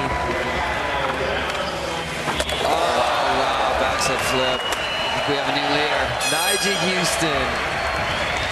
I don't make many predictions, but I feel pretty good when prophesizing about Nyjah Houston. After a 79.33 on his first attempt, the second one even better. Wow, just always landing with his feet perfect. Nollie nose grind, so clean. And here was the trick. He missed in his first run. Kickflip backside lip slide going down the big bank. Doesn't even look like he tried that time. So Nyjah score an 88. Okay, interesting. All right. What I even get, an 88 on the dot is what you got, Nyjah. Good enough for second. I will say I'm a little surprised. I thought that was going to be enough to put him past Sheckler, but or at least tie. Right. I thought that was enough to get into the 90s. So our top 12 are officially set for round 1 coming up on Sunday. Ryan Sheckler leading the group, the only one to get into the 90s, followed by Nyjah Houston, X Games rookie Trevor Colton, Luan Oliveira, and there you see Shane O'Neill, Tori Pudwell, P-Rod, Grant Taylor, Chaz Ortiz, and Ryan DeCenzo rounding out your top 12. Nyjah Houston stomping out his second run, jumping all the way up and finishing second overall, but it wasn't enough to top Ryan Sheckler, your top ranked qualifier.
X Games Austin, it's the second day here at the Circuit of the Americas. Enduro X for the men is about to kick off with the first couple of heats here, actually on turn 12 of the Grand Prix circuit. The track has been made out of 5,500 yards of dirt with 50 tons of rocks, 42 logs, we've got firewood, we've got water, but most of all, we've got the fans to see this Enduro X race for the men and the women coming up here very soon.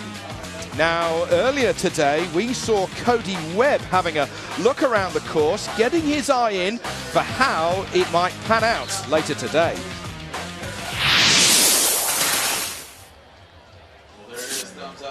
I guess they haven't put the gate in yet, but you're supposed to come down this way and then around this big tire right here, I think. So the gate's going to go in?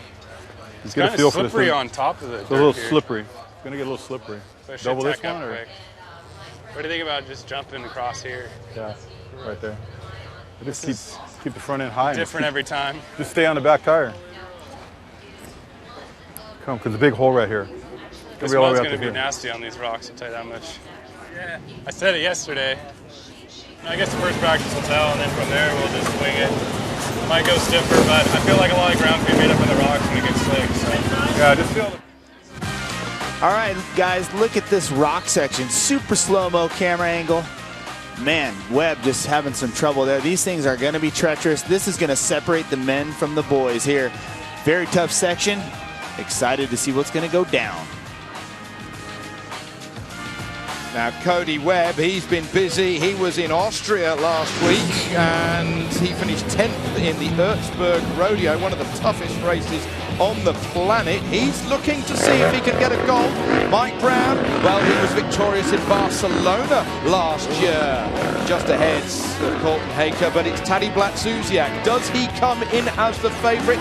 Qualifying and seeding didn't quite go that smoothly earlier today, so I got a feeling, Jeremy, it might be wide open here at X Games Austin.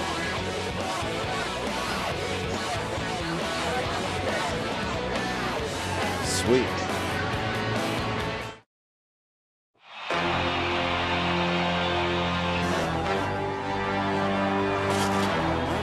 We are getting ready to get crazy up in here.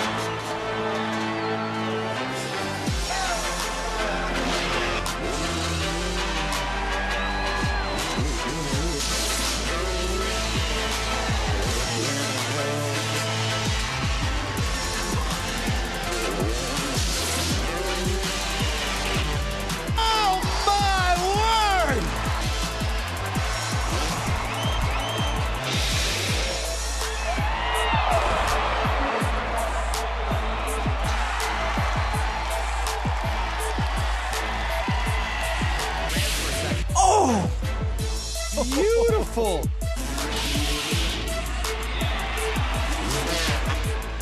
Are you kidding me?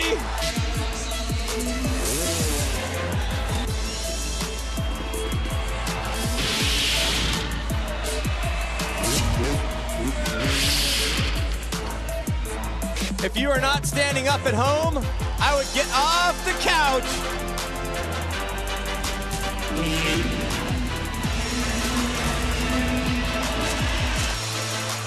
There's the super flip.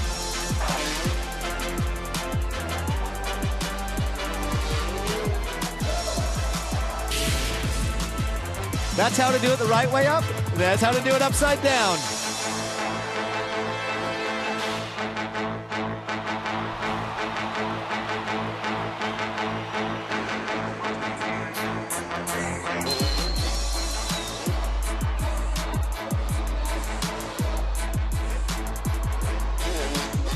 Woo-wee! Setting the bar quite high.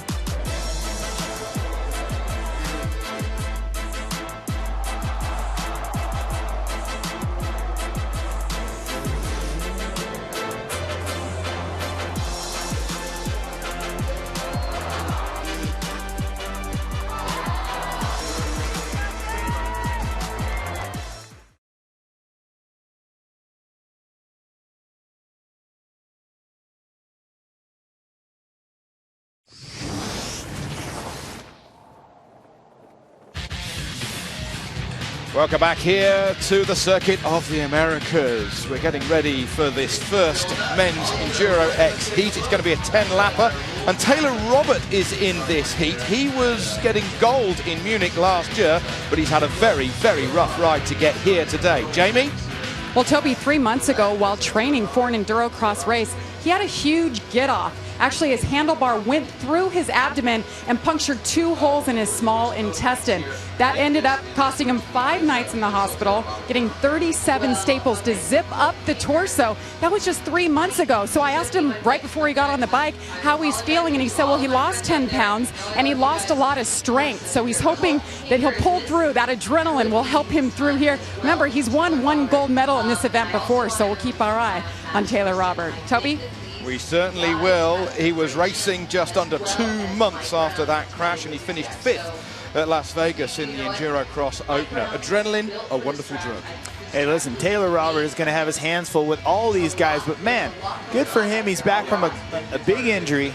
I'm sure he's going to do fine. Colton Haker, Taylor Robert there, Carl Redmond, Corey Graffunder, Cody Webb, we saw him walking the course, Chris Hollis, Max Gersten, Bobby Prochnow, Eric Roten, Destry Abbott, Edward Hubner from the former eastern part of Germany, and Wally Palmer in this first of our 2 heats. There'll be 10 laps, and it'll be the top 5 guys progressing to the final. Others go to an LCQ where the top 2 will progress, so we'll have 12 guys in the final. Colton Haker concentrating. Nerves, do you think? Oh, I think for sure. These guys are on the line. They're having to think about a lot. Being in the first heat, they're not sure how slippery that dirt's going to be in turn 1. As you can see, Colton Haker there giving it a lot of thought. And a little bit of a hold here. It's very warm out there, very warm indeed. A lot of humidity, the sunshine exceptionally strong, but this is how the course unravels, Jeremy.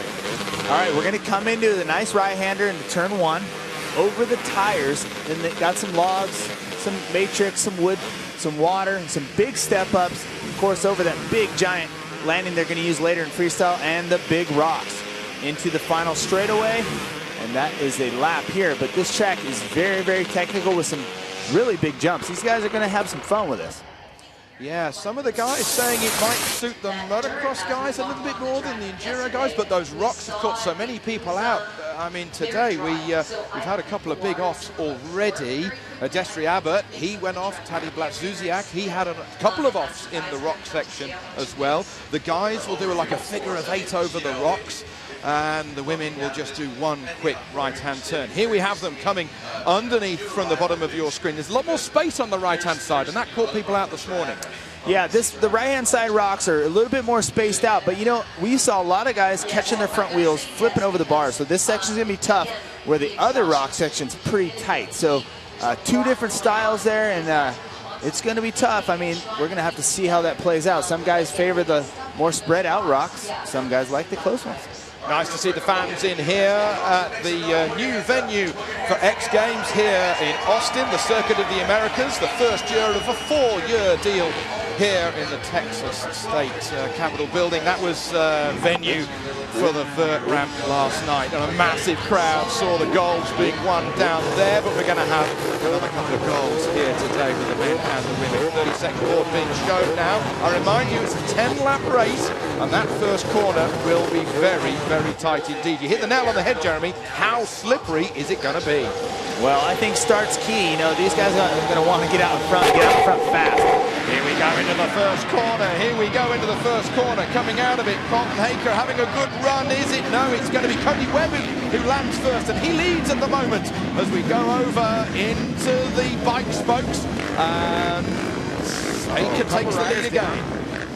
It was 2 different styles there. Haker got the whole shot from the outside. Cody went inside and made the most of that first corner, come out in second, and we got the 33 of Taylor Robert making a charge right now too. So what they don't want to do is let Colton Haker get away from him. We certainly don't. Now then, okay, here's the first time in the rock section. This is, quote, the not easier but less difficult section. Pull that front up, then they come out of it. This is the place where people got so much caught out this morning. The 24-year-old leads at the moment, and it's a complete roadblock pretty well. That's a big lead already after half a lap. Oh yeah, like I was saying, you know, Toby, if you get the whole shot, you can make tracks and get away from these guys. And right now, Haker's just doing a good job. He's putting a little gap on these guys. Let them guys battle for position back there, and him kind of minding his own business. Taylor Robert in second place, Webb in third, Graflander in fourth position, Max Gersten, he's next up in fifth place. At the moment, over the log path, doesn't seem to be catching so many of these guys out here today over the races that we had last year in Brazil, Spain, Germany and Los Angeles, but the rocks seem to be making up for it. Well, these rocks, you know, they separate these guys all the time. As you can see, those guys not taking too many chances. The question is, when they get close, is someone going to be able to make a move in those rocks? I'd like to see what's going to happen with that. Out they come. Quick glimpse there of the bronze medalist last year, Corey Graflander. 7th only last weekend at the Erzberg Rodeo.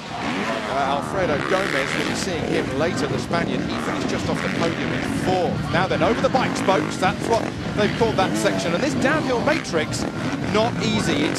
You can't gain time, but you can only lose it. Yeah, you know, it's tough. If you drop the front wheel, I mean, you can go over the bar so quickly, and you have to keep the bike straight, because if you apply the throttle on a piece of log, it becomes very slippery when you're on angle.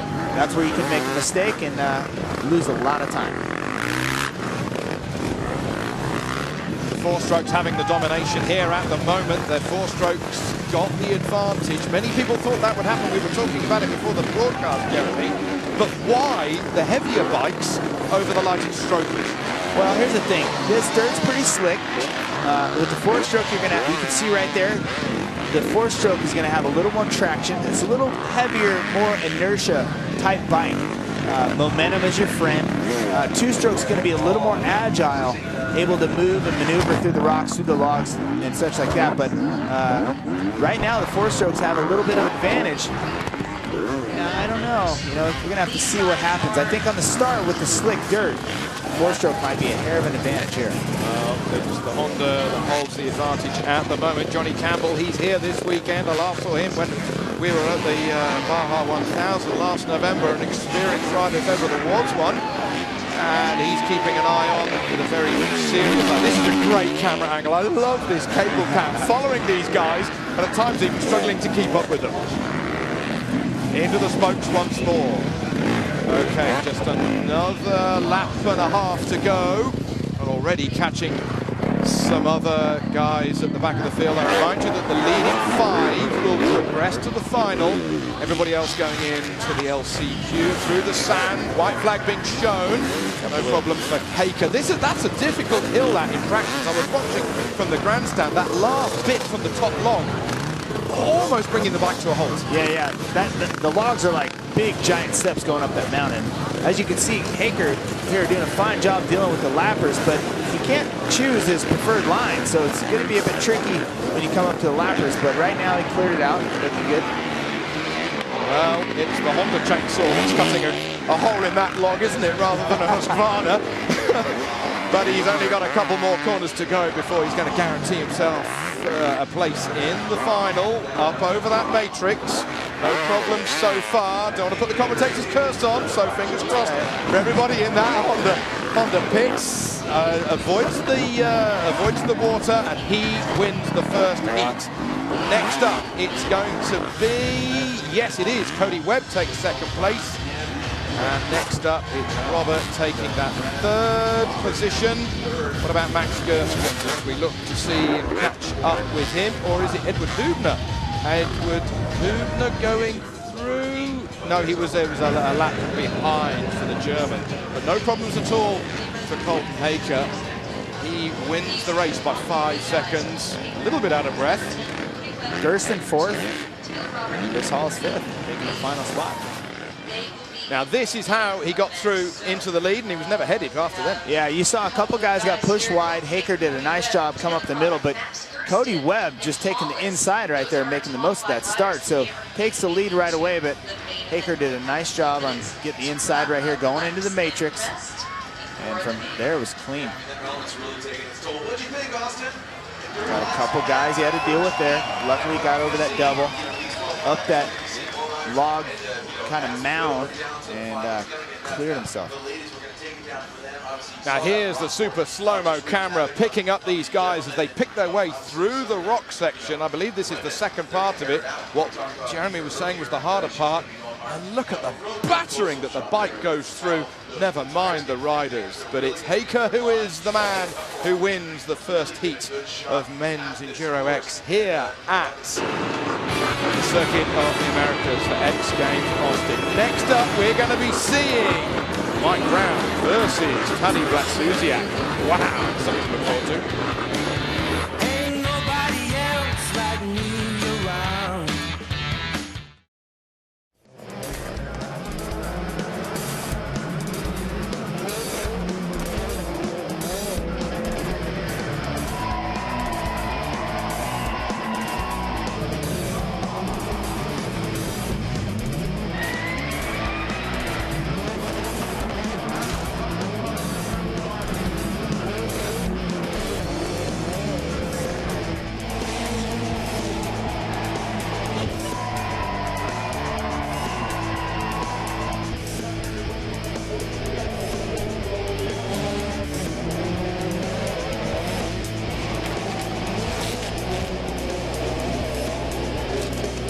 Well, he's just Travis. And he's so good.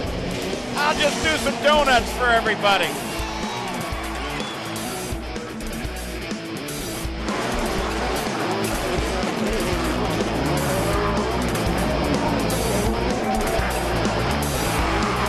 Breck still dragging part of the car behind. Oh, how sweet is that?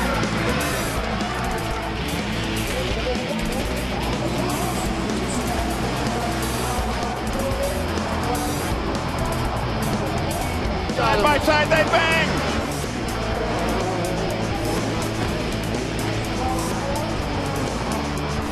Donuts for everybody. Everybody celebrate. We're going to go racing. We're on.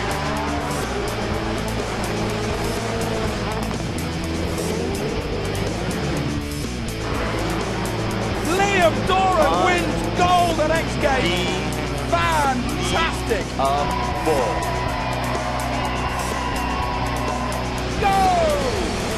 Down to the first corner and Doran beats it. And he's gone off immediately.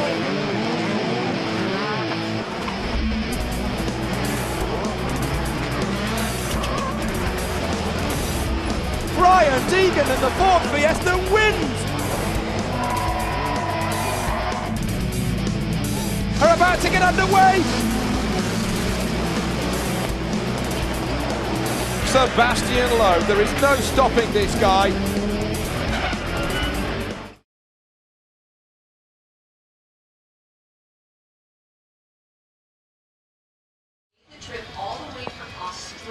Welcome back here to X Games Austin. Our cable cam hones in on the guys that are about to kick off in the next 30 seconds for this second heat. Let's have a look at the lineup, and what a lineup of gold medalists we have got in here from last year. Mike Brown, he won in Barcelona. Jeff Aaron, Alfredo Gomez, he's a quick Spaniard, keep an eye on him. Gary Sutherland, Taddy Blatsuziak, he won twice, 2 golds last year. Ty Tremaine, I've got a sneaky feeling about him.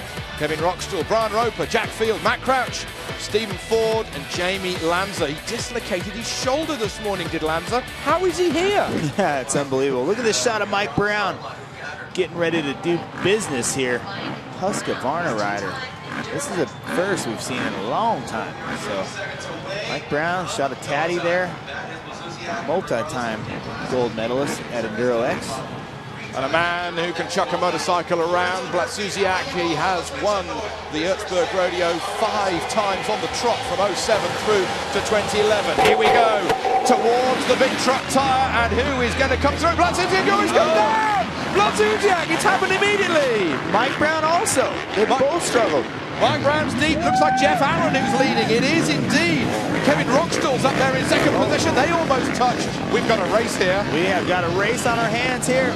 Oh, Mike Brown's struggling. Rockstall, I think it might have gone down. Someone else is in big trouble.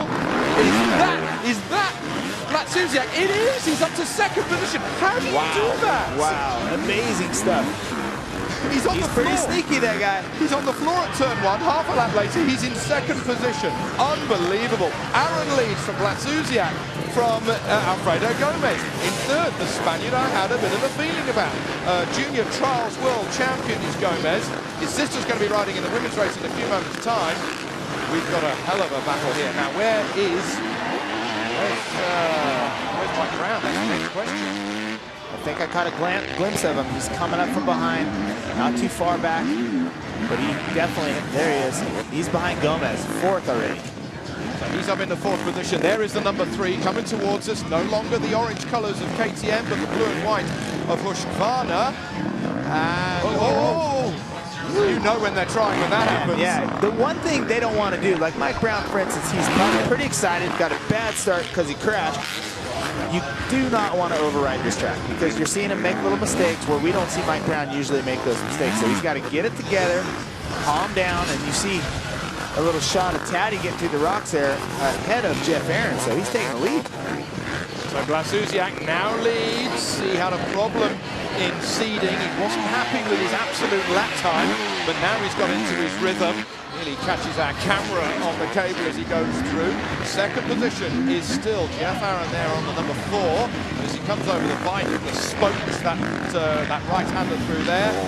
His heart must have been beating at a hell of a rate earlier, but he's got it under control. Nearly under control. Yeah, well, I'm not sure you're ever in control, are you? These guys got a fight on their hands the whole race. And here we are, we're on lap 3 of 6, and already he's catching up some of the back markers. Unbelievable.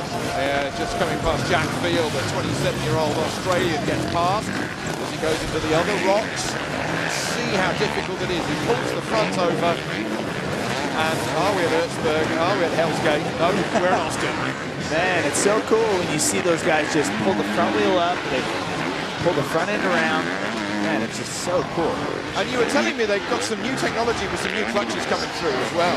Yeah, some of these guys, they use some use a standard clutch, but some use this clutch called Recluse, where you can slow down and stop without having to pull the hand lever in. And I think to some, that might be an advantage. I'm not sure what Taddy's using, but we don't have to worry because his style is so good. Look at this guy. Just makes it float, doesn't There's it? poetry in motion, as they say right there. Well, he's on the 250cc KTM, and this is the kind of moment that even he might get nervous about. No. Gary Sutherland getting out of the way there for him on the 324 Honda.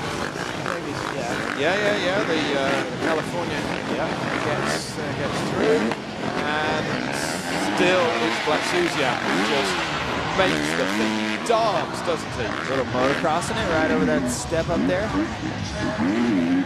Well, he had a gold medal in Enduro X in 2011. He won at Foster Guasu last year, and then he finished off the season winning gold at Los Angeles in late August. Look at this, Toby. Mike Brown up to second. Gomez in third position, so he's going to be going through. Jeff Aaron is fourth, Roxdal in fifth. We're on the last lap, just a couple more corners to go. So you're going to be going through, but only the guys in the race know the absolute pace. The thing about it is the two guys that were down in the first corner made short work of these guys. So it is, Taddy, down to the rocks. Blasuziak goes down. He's kept the thing running. He didn't keep it running this morning during practice. So, the gods are smiling. Gets away with one there. The gods are smiling. Half a lap to go. Blasuziak goes over the big jump, over the big tractor tires. Well, he's had his moments, hasn't he? But he's got a massive lead. Maybe he's getting him out of the way. Absolutely. Yes. I like bad luck when it happens and then he's out of the way, isn't it? He can get this out of the way in the heat race. He's still going to win this race. And as he takes the checkered flag to win the second heat, he's guaranteed his place in the final. Next up, it's number 3 on the blue and white Husqvarna. That's Mike Brown, the gold medalist from Barcelona. He gets second place. Next up is Alfredo Gomez. So big smile on the Spaniard's face for that one. Next up is Jeff Aaron on the number 4 for fourth position for him. And now we see if it's going to be Kevin Roxdal going through to fifth position and his guaranteed place in the final. I rather think that it was. Big smiles all round when it matters so far for the pole. Very nice race for Taddy. I'm sure he wants to clean up some of those mistakes that he made, but he'll take it. Now let's have a look at the start and see what happened with Blatzuziak with the 111 in the middle there. So Taddy tries to close down Brown to get Brown to slow down, and in turn Brown couldn't stop, ends up hitting them both. You see 324 of Sutherland down there too, but both those guys going down on the start. Taddy using an inside line in the log jam there and taking the point position from Jeff Aaron, making that double right there. There's a little mistake, which we saw 2 times earlier in practice. These rocks have been giving him a little trouble. Fortunately, he had enough lead. He could get himself back up. See him pull the clutch. Yeah, he's got the clutch in. Pull the clutch in, get the win, and get on to that final. Taddy moves on here at X Games Austin. So half the job is done, but now he's got to just sit back and wait for the final. Next up here, we've got some analysis about our Enduro X course with sports science. It's going to be fascinating.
Welcome back here to the Circuit of the Americas, X Games Austin, now in day 2.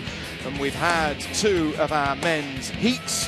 The LCQ is coming up soon. But now we're going to throw over to ESPN's own Albert Einstein, John Brenkus, uncovering the physics of Enduro X. Hey, guys.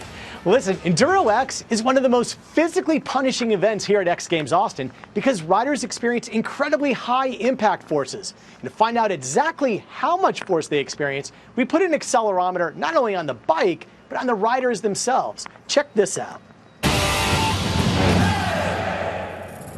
As a competitor races over uneven surfaces littered with boulders more than 2 feet in diameter, accelerometer data reveals the bike experiences up to 1,200 pounds of force over each obstacle. That's a force comparable to a wipeout off a big air ramp.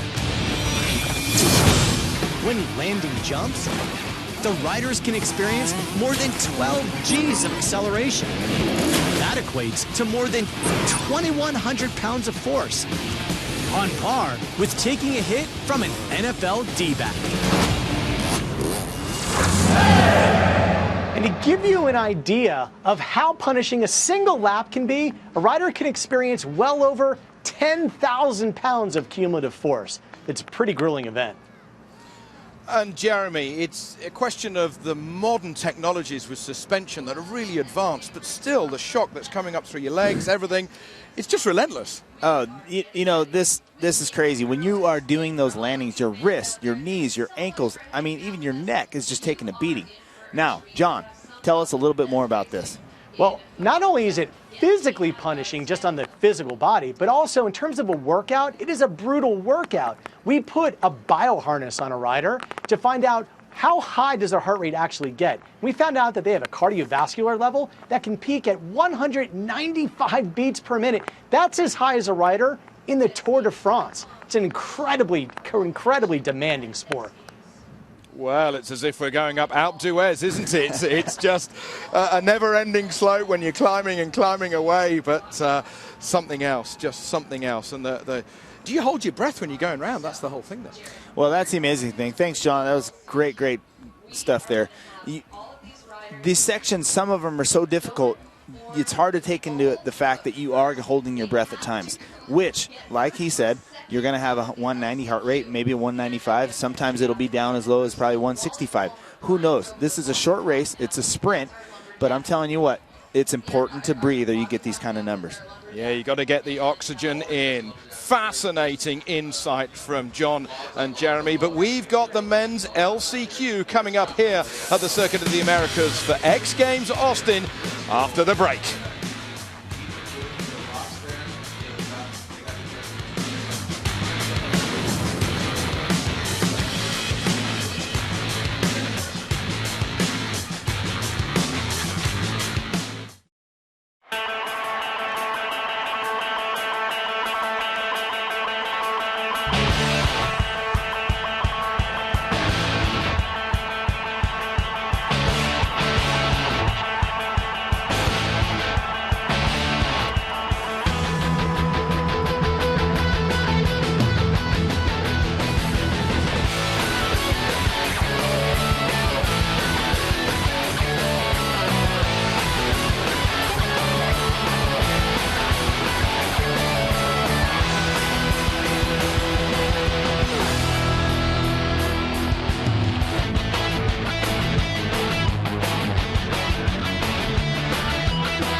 The crowd are enjoying this here at X Games Austin.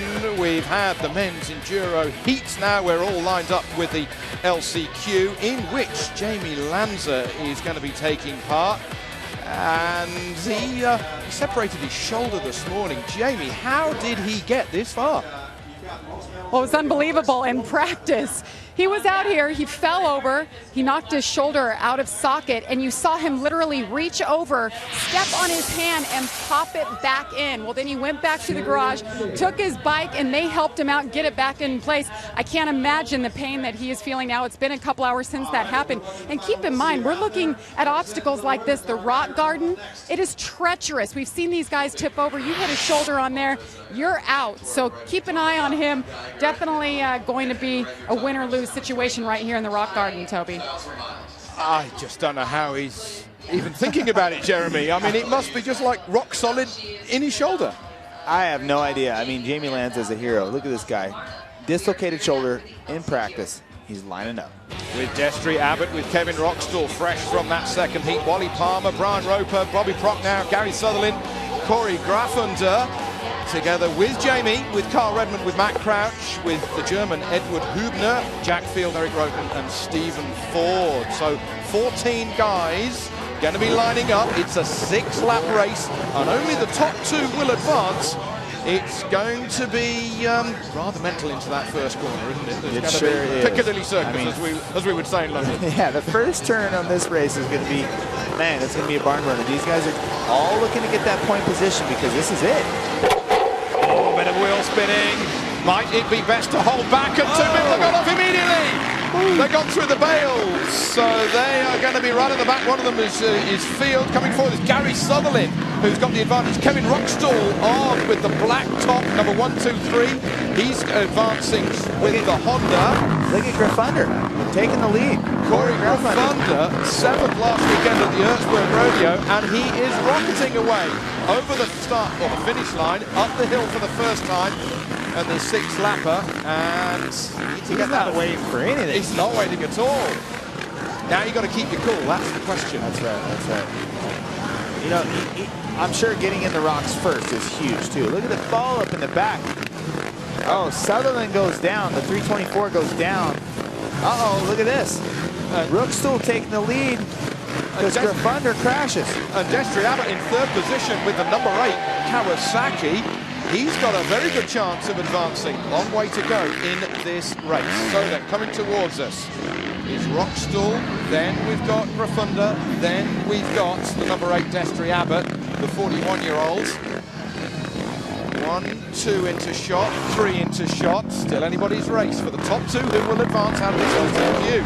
I mean, these guys are not able to ride loose. You know, they're going over the track. They're like, man, I want to make the main event.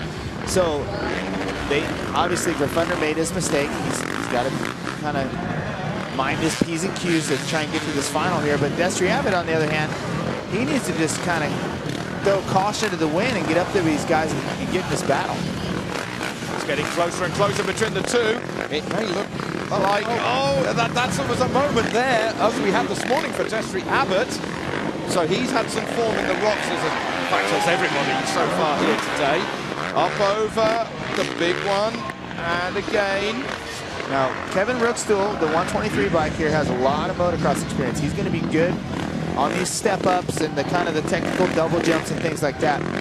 But look at, there's Abbott. Got pulled. But Graffunder, on the other hand, he is got the experience in, say, the rocks, the matrix, the wood, the log jam, things like that. So this should shape up. But, you know, these guys are probably not going to want to battle too much. They want to just hold that position. They want to get to the final. Yeah, Graffunder in 2nd place. He's 6'3". He's a tall rider on the number 118 there with the sort of luminous Valentino Rossi-looking top. And we've got a complete mess in here. Look at this, Jack Field, 747. And hobbling out of the way, and it's still going to be Rockstall who leads. That Husqvarna, that's Jamie Lanza, is a lap down. Abbott coming out there ahead of the 7 of Kyle Redmond, but did Graffunder get through? He did, right? I believe so. He's out of shot. That's 3rd and 4th that we're looking at there. Yeah. And yes. Saw a little shot. Graffunder. The luminous top that he had, but now it's lap 4 of 6 that we are on. There he is. There's a shot of the 118. Corey Graffunder. Well, the Canadian in touch and looking to advance. But still Kevin Rockstall. He's getting into the lappers here. Get to the end. You just want to get to the end. He's coming up behind the number 26. That's Matt Crouch, the Texan. And he just thinks the better of it. And moving the rocks, that's the kind of force that these bikes have got to battle with. You can see all the black rubber all over the rocks. I mean, these guys have been burning out on these things for hours, and it's just laying down some rubber. And now the sunshine reappears from behind the clouds. It's very, very hot in there, out there. We were hearing about heartbeat a moment ago from John Brinkus in Sports Science. They're really getting a bit tight. And this is getting tight for second position. Yes, it is.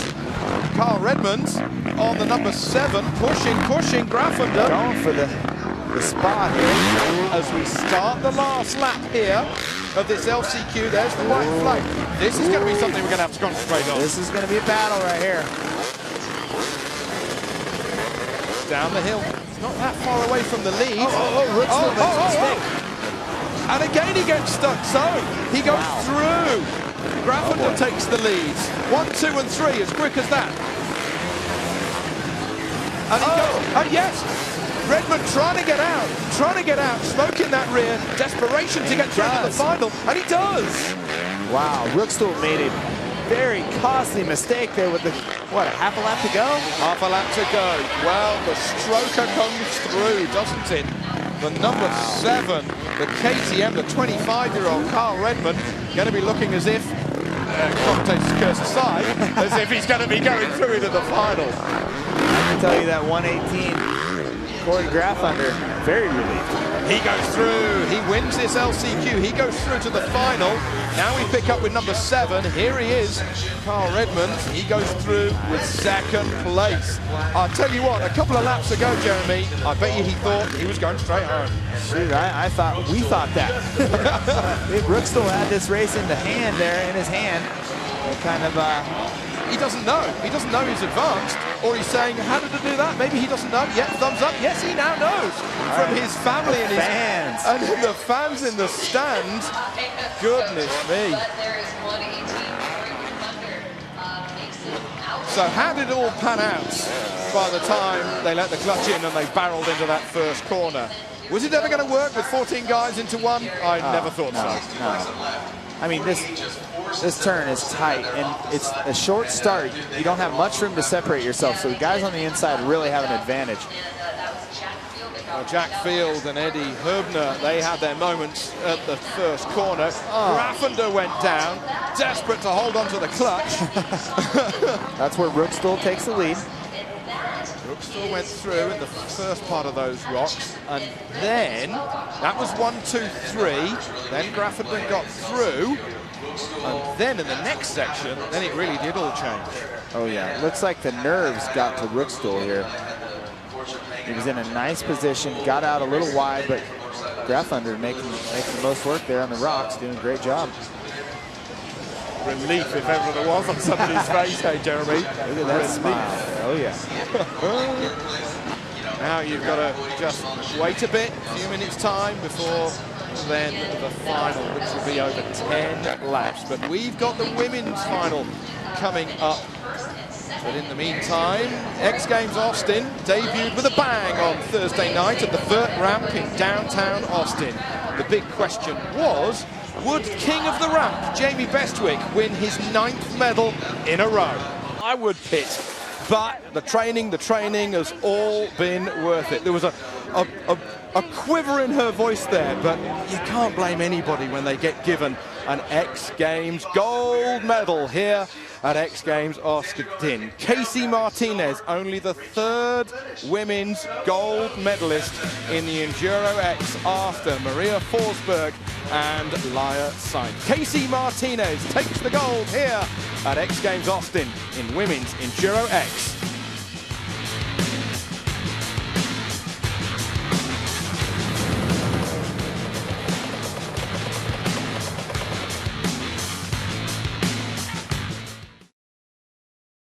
I've had good nights, bad days. Welcome to X Games. We're having a fantastic time here. Are you kidding me?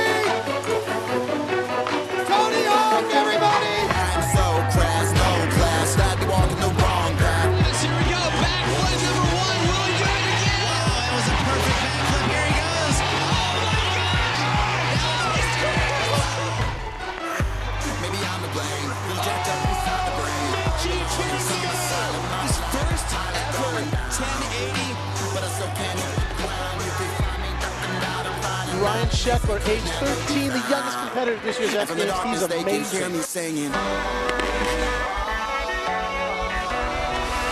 From the darkness they can hear me screaming. How many times can you find the Holy Grail in one building?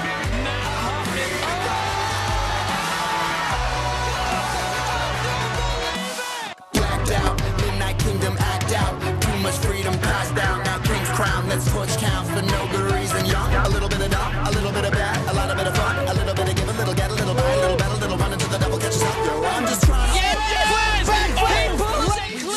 Triple whip. Come on, get it. Yes! I do not know what planet Bob Burnquist is from, but I firmly believe it is no longer from Earth. And from the darkness they can hear us singing. Nigel Houston on the last trick Takes it away. They can hear us screaming.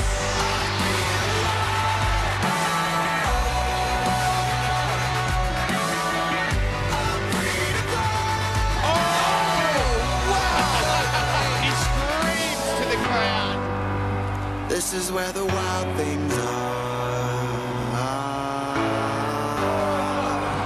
This is where the wild things are.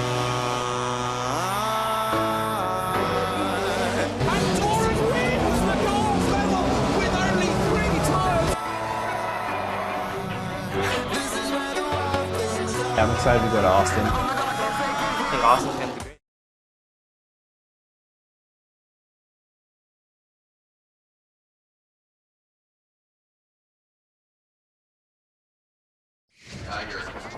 X Games Austin is brought to you by America's Navy, a global force for good, and Ford.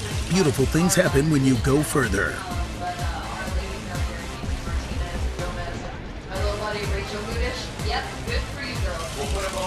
Men's Enduro X final. They're on the start line here at X Games Austin, and what a lineup. 12 riders going to be battling over 10 laps for just those 3 medals. Now the pressure is on. All right, let's take a look at these rocks, Toby. These things are treacherous. They're big. They're 2 and 3 and 4 feet in diameter. And the spacing, there's 2 different types of rocks. These guys are having a hard time with these things. They're slick. You can see all the black rubber on there. Very slippery when you get in there. They are causing some serious trouble. This will be the separator for the race. And some of the rocks, the sharp edges have been worn off. Some, there's a little bit of water there, there's a bit of dirt on them, and they're even more treacherous, as you say. And now, after 2 heats, an LCQ and a women's final, we come to the men's Enduro X final. What a lineup it is! Haker, Blasuziak, Webb, Brown, Robert, Gomez, Gersten, Aaron, Hollis, Tremaine, wow, Graffender and Kyle Redmond, where to look. This main event is stacked. Look at these guys. I think obviously the start is going to be key. Brown we're seeing there, Haker, Blasuziak, they're all kind of on the inside. This start is everything. Oh, nerves are up as the revs rise, and we are underway. Racing here in Austin now for the men's Enduro X final into the first corner. Blasuziak gets pushed out. Brown gets up on the inside. He goes through. Chris Hollis gets pushed to the outside, but Brown has barged his way through. Look at Cody Webb up on the inside in 3rd place. Nice. Now what happened? Brown got a nice start. Pushed Blasuziak wide. Caddy's going to want to give him back right away. And then level pegging. And he makes the jump. He makes the jump. Wow. Anyway, these guys, nice start from the both of them. Mike, it looked like Mike tried to push him a little wide to give him a little trouble there. But Brown, look at that. Brown goes on the inside. He retakes the lead. We've had a couple of lead changes already. Brown spins up that rear tyre. The Husqvarna and the KTM battling one way, then the other. And they're still. And Brown's in real trouble. The world. Brown is in trouble. He's had to take the exit, and that means that Blasuziak leads ahead of Cody Webb here. What a turn up for the books on the first lap. Oh my gosh, this is awesome. Oh, in 3rd position, we're going to have to look back and see Alfredo Gomez, the Spaniards, on the 89. Here is Brown. He's in 5th position by my reckoning, Jeremy. He can still do it. It's a long race. Long race. There's a lot of guys with a lot of laps here. As we can see, anything can happen on this course. So even Teddy, he's made his mistakes earlier in the day, so he's got to be patient as well. but we've seen him make some big jumps rather than two small ones. Is he risking it rather than playing it safe? You have to say the former at this point in a 10-lap race. Look at this, look at this. Having a hard time. Blasuziak gets out. Webb losing some spots. And if we come back, who's got a change of second position? I don't think Webb's in second position anymore. Looks like it could be Gomez. Oh, it's Haker. Wow. Haker goes from third to second position. Gomez down to third position now. And Mike Brown still in fifth, but getting closer to that fourth. He was in trouble there. Well, you were looking at the same thing as I was. The back, Mike Brown was making a big mistake there, but Haker in second place doing a nice job. One lap ago, we saw Haker down in the rock section, so recovering nicely. Now what he wants to do is set his sights on that man right there, the number 111. Taddy Blasuziak currently running in the first position. Getting through the rocks nicely there. But here's the section, here, just as I said, here's the section that could get him, and he's had trouble all day there. Well, the 250 KTM powers its way out. Still, Colton Haker in that second position, the 24-year-old from California. He had a silver medal in Barcelona last year. He's in silver medal position at the moment. But look at that gap. It's that camera shot. Seems to be increasing a little bit.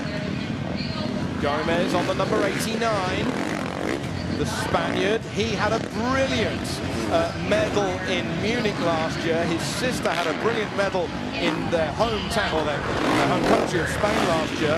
And I saw them leaving the Olympic Stadium in Barcelona last year with his sister having got a medal, and they put it on the smallest trailer behind a real battered out car. They were still celebrating.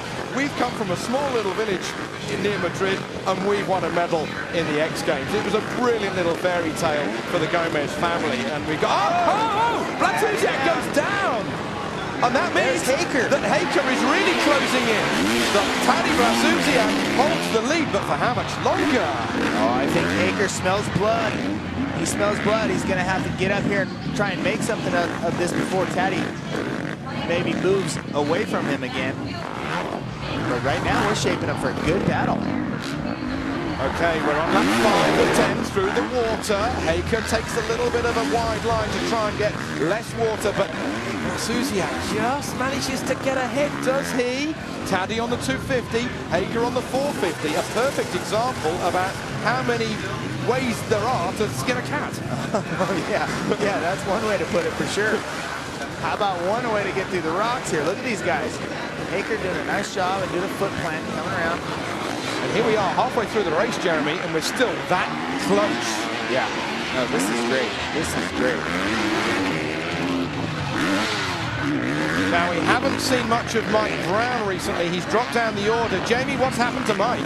Mike Brown went down once again in that rock garden, and he was down for quite some time. And when he finally got up, he pulled off the course. The two-time gold medalist, Mike Brown, is off, and his day is over. Wow, the gold medalist from Barcelona last year and from LA in 2012 is out of this race. That I did not expect. Look at this. Haker coming up, making a nice jump there from the water pit over that sand bump and gaining about a bike length on Taddy here. It's shaping up. Come on now.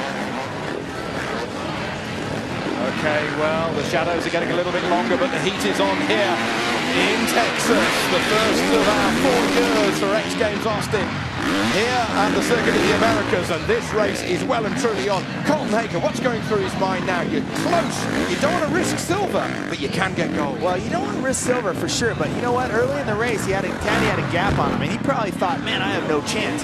Right now, he's like, hey, I'm in this thing. Right now, you see Taddy just making his way over that double. Colton missing the double, but I think he's going to have to. His idea probably would be to put as much pressure on that 111 as he can and force Taddy into a mistake if possible. Taddy I haven't seen him look over his shoulder, but Taddy goes wide.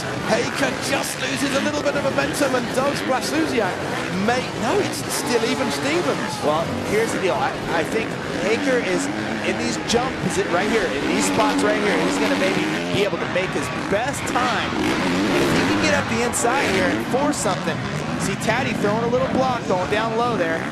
Nice move. As they go over the spokes, over the matrix. This is a close one for the gold medal. Oh, over the firewood, over the oak, and still even Stevens between them. But Blatsuziak, does he make the big jump as he did earlier in the race? No, he doesn't. No, he doesn't. But see, that was Haker forcing the pressure right on him. This is a battle right here. Awesome. On lap 9 of 10, lap and a bit to go. Does he manage to put the maneuver? He's on the outside for the right-hander. Oh, the light just seems to stall a little bit. This is the moment. This is the moment. But Haker's got a moment. Does he manage to go around Chris Hollis's Yamaha? Blatsuziak manages to get the rub of the green as he gets out there, and that may have been the race for the goal. May have been it. Taddy did a nice job there getting around the lapper, and Haker, we still don't see Haker. There he, no, that's Webb. That's Webb. Top down. And still we wait for Haker. There he is. So it was a busy day in Times Square in the Rock Garden, wasn't it? And it was looking towards Blatsuziak's luck that came through there, but he was lucky not to catch another rider as he starts the last lap here around this 1,300-yard course.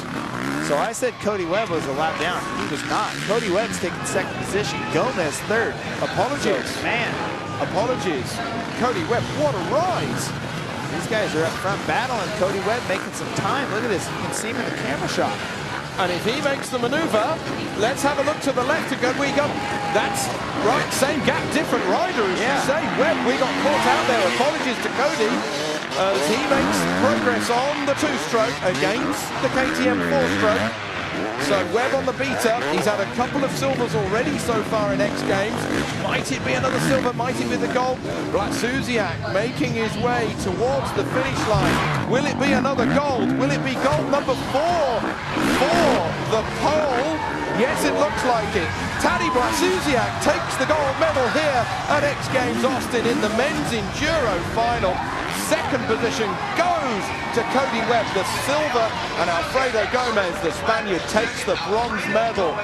You didn't know who was going to be winning the gold. You didn't know who was going to be on the podium until a couple of laps to go. Unbelievable race. That was awesome. I mean, what a battle between those riders.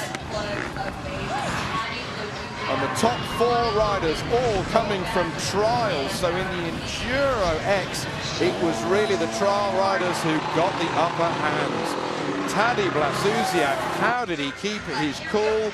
This is the second half of the race, and even a just gets a little off kilter going up that log in the rut. Kind of high sides him. Now this is where the battle started shaping up. Look at that number 10 of Colton Haker coming up on the 111. These guys are going through the logs. Haker almost making the move. He smells blood. Look at that, going up the inside here. Gets next to Taddy. Fourth, Haker. Really going to the rocks. As we said, there's treacherous rocks there. Looked like Haker stalled, but made it through. Now here was the key to the race. The 84 by down. Taddy getting around. Haker struggling, and Webb going around. Jamie, what's it like to catch up with a gold medalist? I'll tell you, it is hot down here getting cold bottles of water.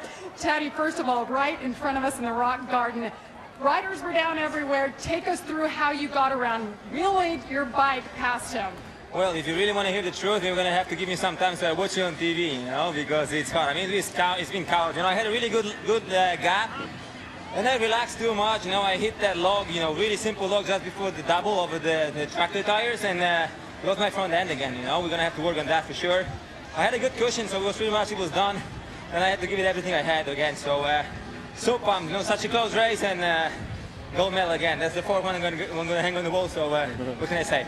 You were so confident after practice this morning. You were just smiling. You said you loved it. What was it about this course? It was so difficult for so many, but you loved it. You know, I think the track was really simple. I mean, that's simple because it was difficult, you know, to jump everything. So you had to have like the right timing, you know, and then jumps are different than supercross jumps, you know. We have a log at the end and concrete and everything. This thing kicks all over the place, you know. So you guys watching it, you better, you know, you better think about it, you know. We're hitting it, we're going everywhere, not forward. So yeah, you know, like I said, I've been confident with my bike. My mechanic done a great job, you know, the team done a great job, and what can I say? I pulled that good start, you know. We bunked bars with Brownie and a couple other guys, and made it happen. That's for sure. I'm super happy. You know, big thanks gotta go to Factory KTM, you know, for hooking me up with the best bikes. Red Bull, folks, my gear sponsor that made me look so good, and you know, Aero Helmets, GoPro, everybody. You know, so thank you very much that that we are here all together, and already looking forward to next year. All about the gold. He's a 4-time winner now. Toby? Tadej Blatzusiak winning gold ahead of Cody Webb, who was close. Colton Haker so close as well, just as he was in Barcelona in 2013. Blatzusiak from, it's actually Cody Webb who takes the silver, from them Colton Haker taking the bronze. Alfredo Gomez was close. So it's gold for Tadej Blatzusiak here at X Games Austin, his 4th gold in his career. For more coverage of X Games Austin, log on to xgames.com. Join us tonight on ESPN at 8 Eastern for some Moto X and Skateboard Big Air. We have plenty more action to go from X Games Austin. Thanks for joining us.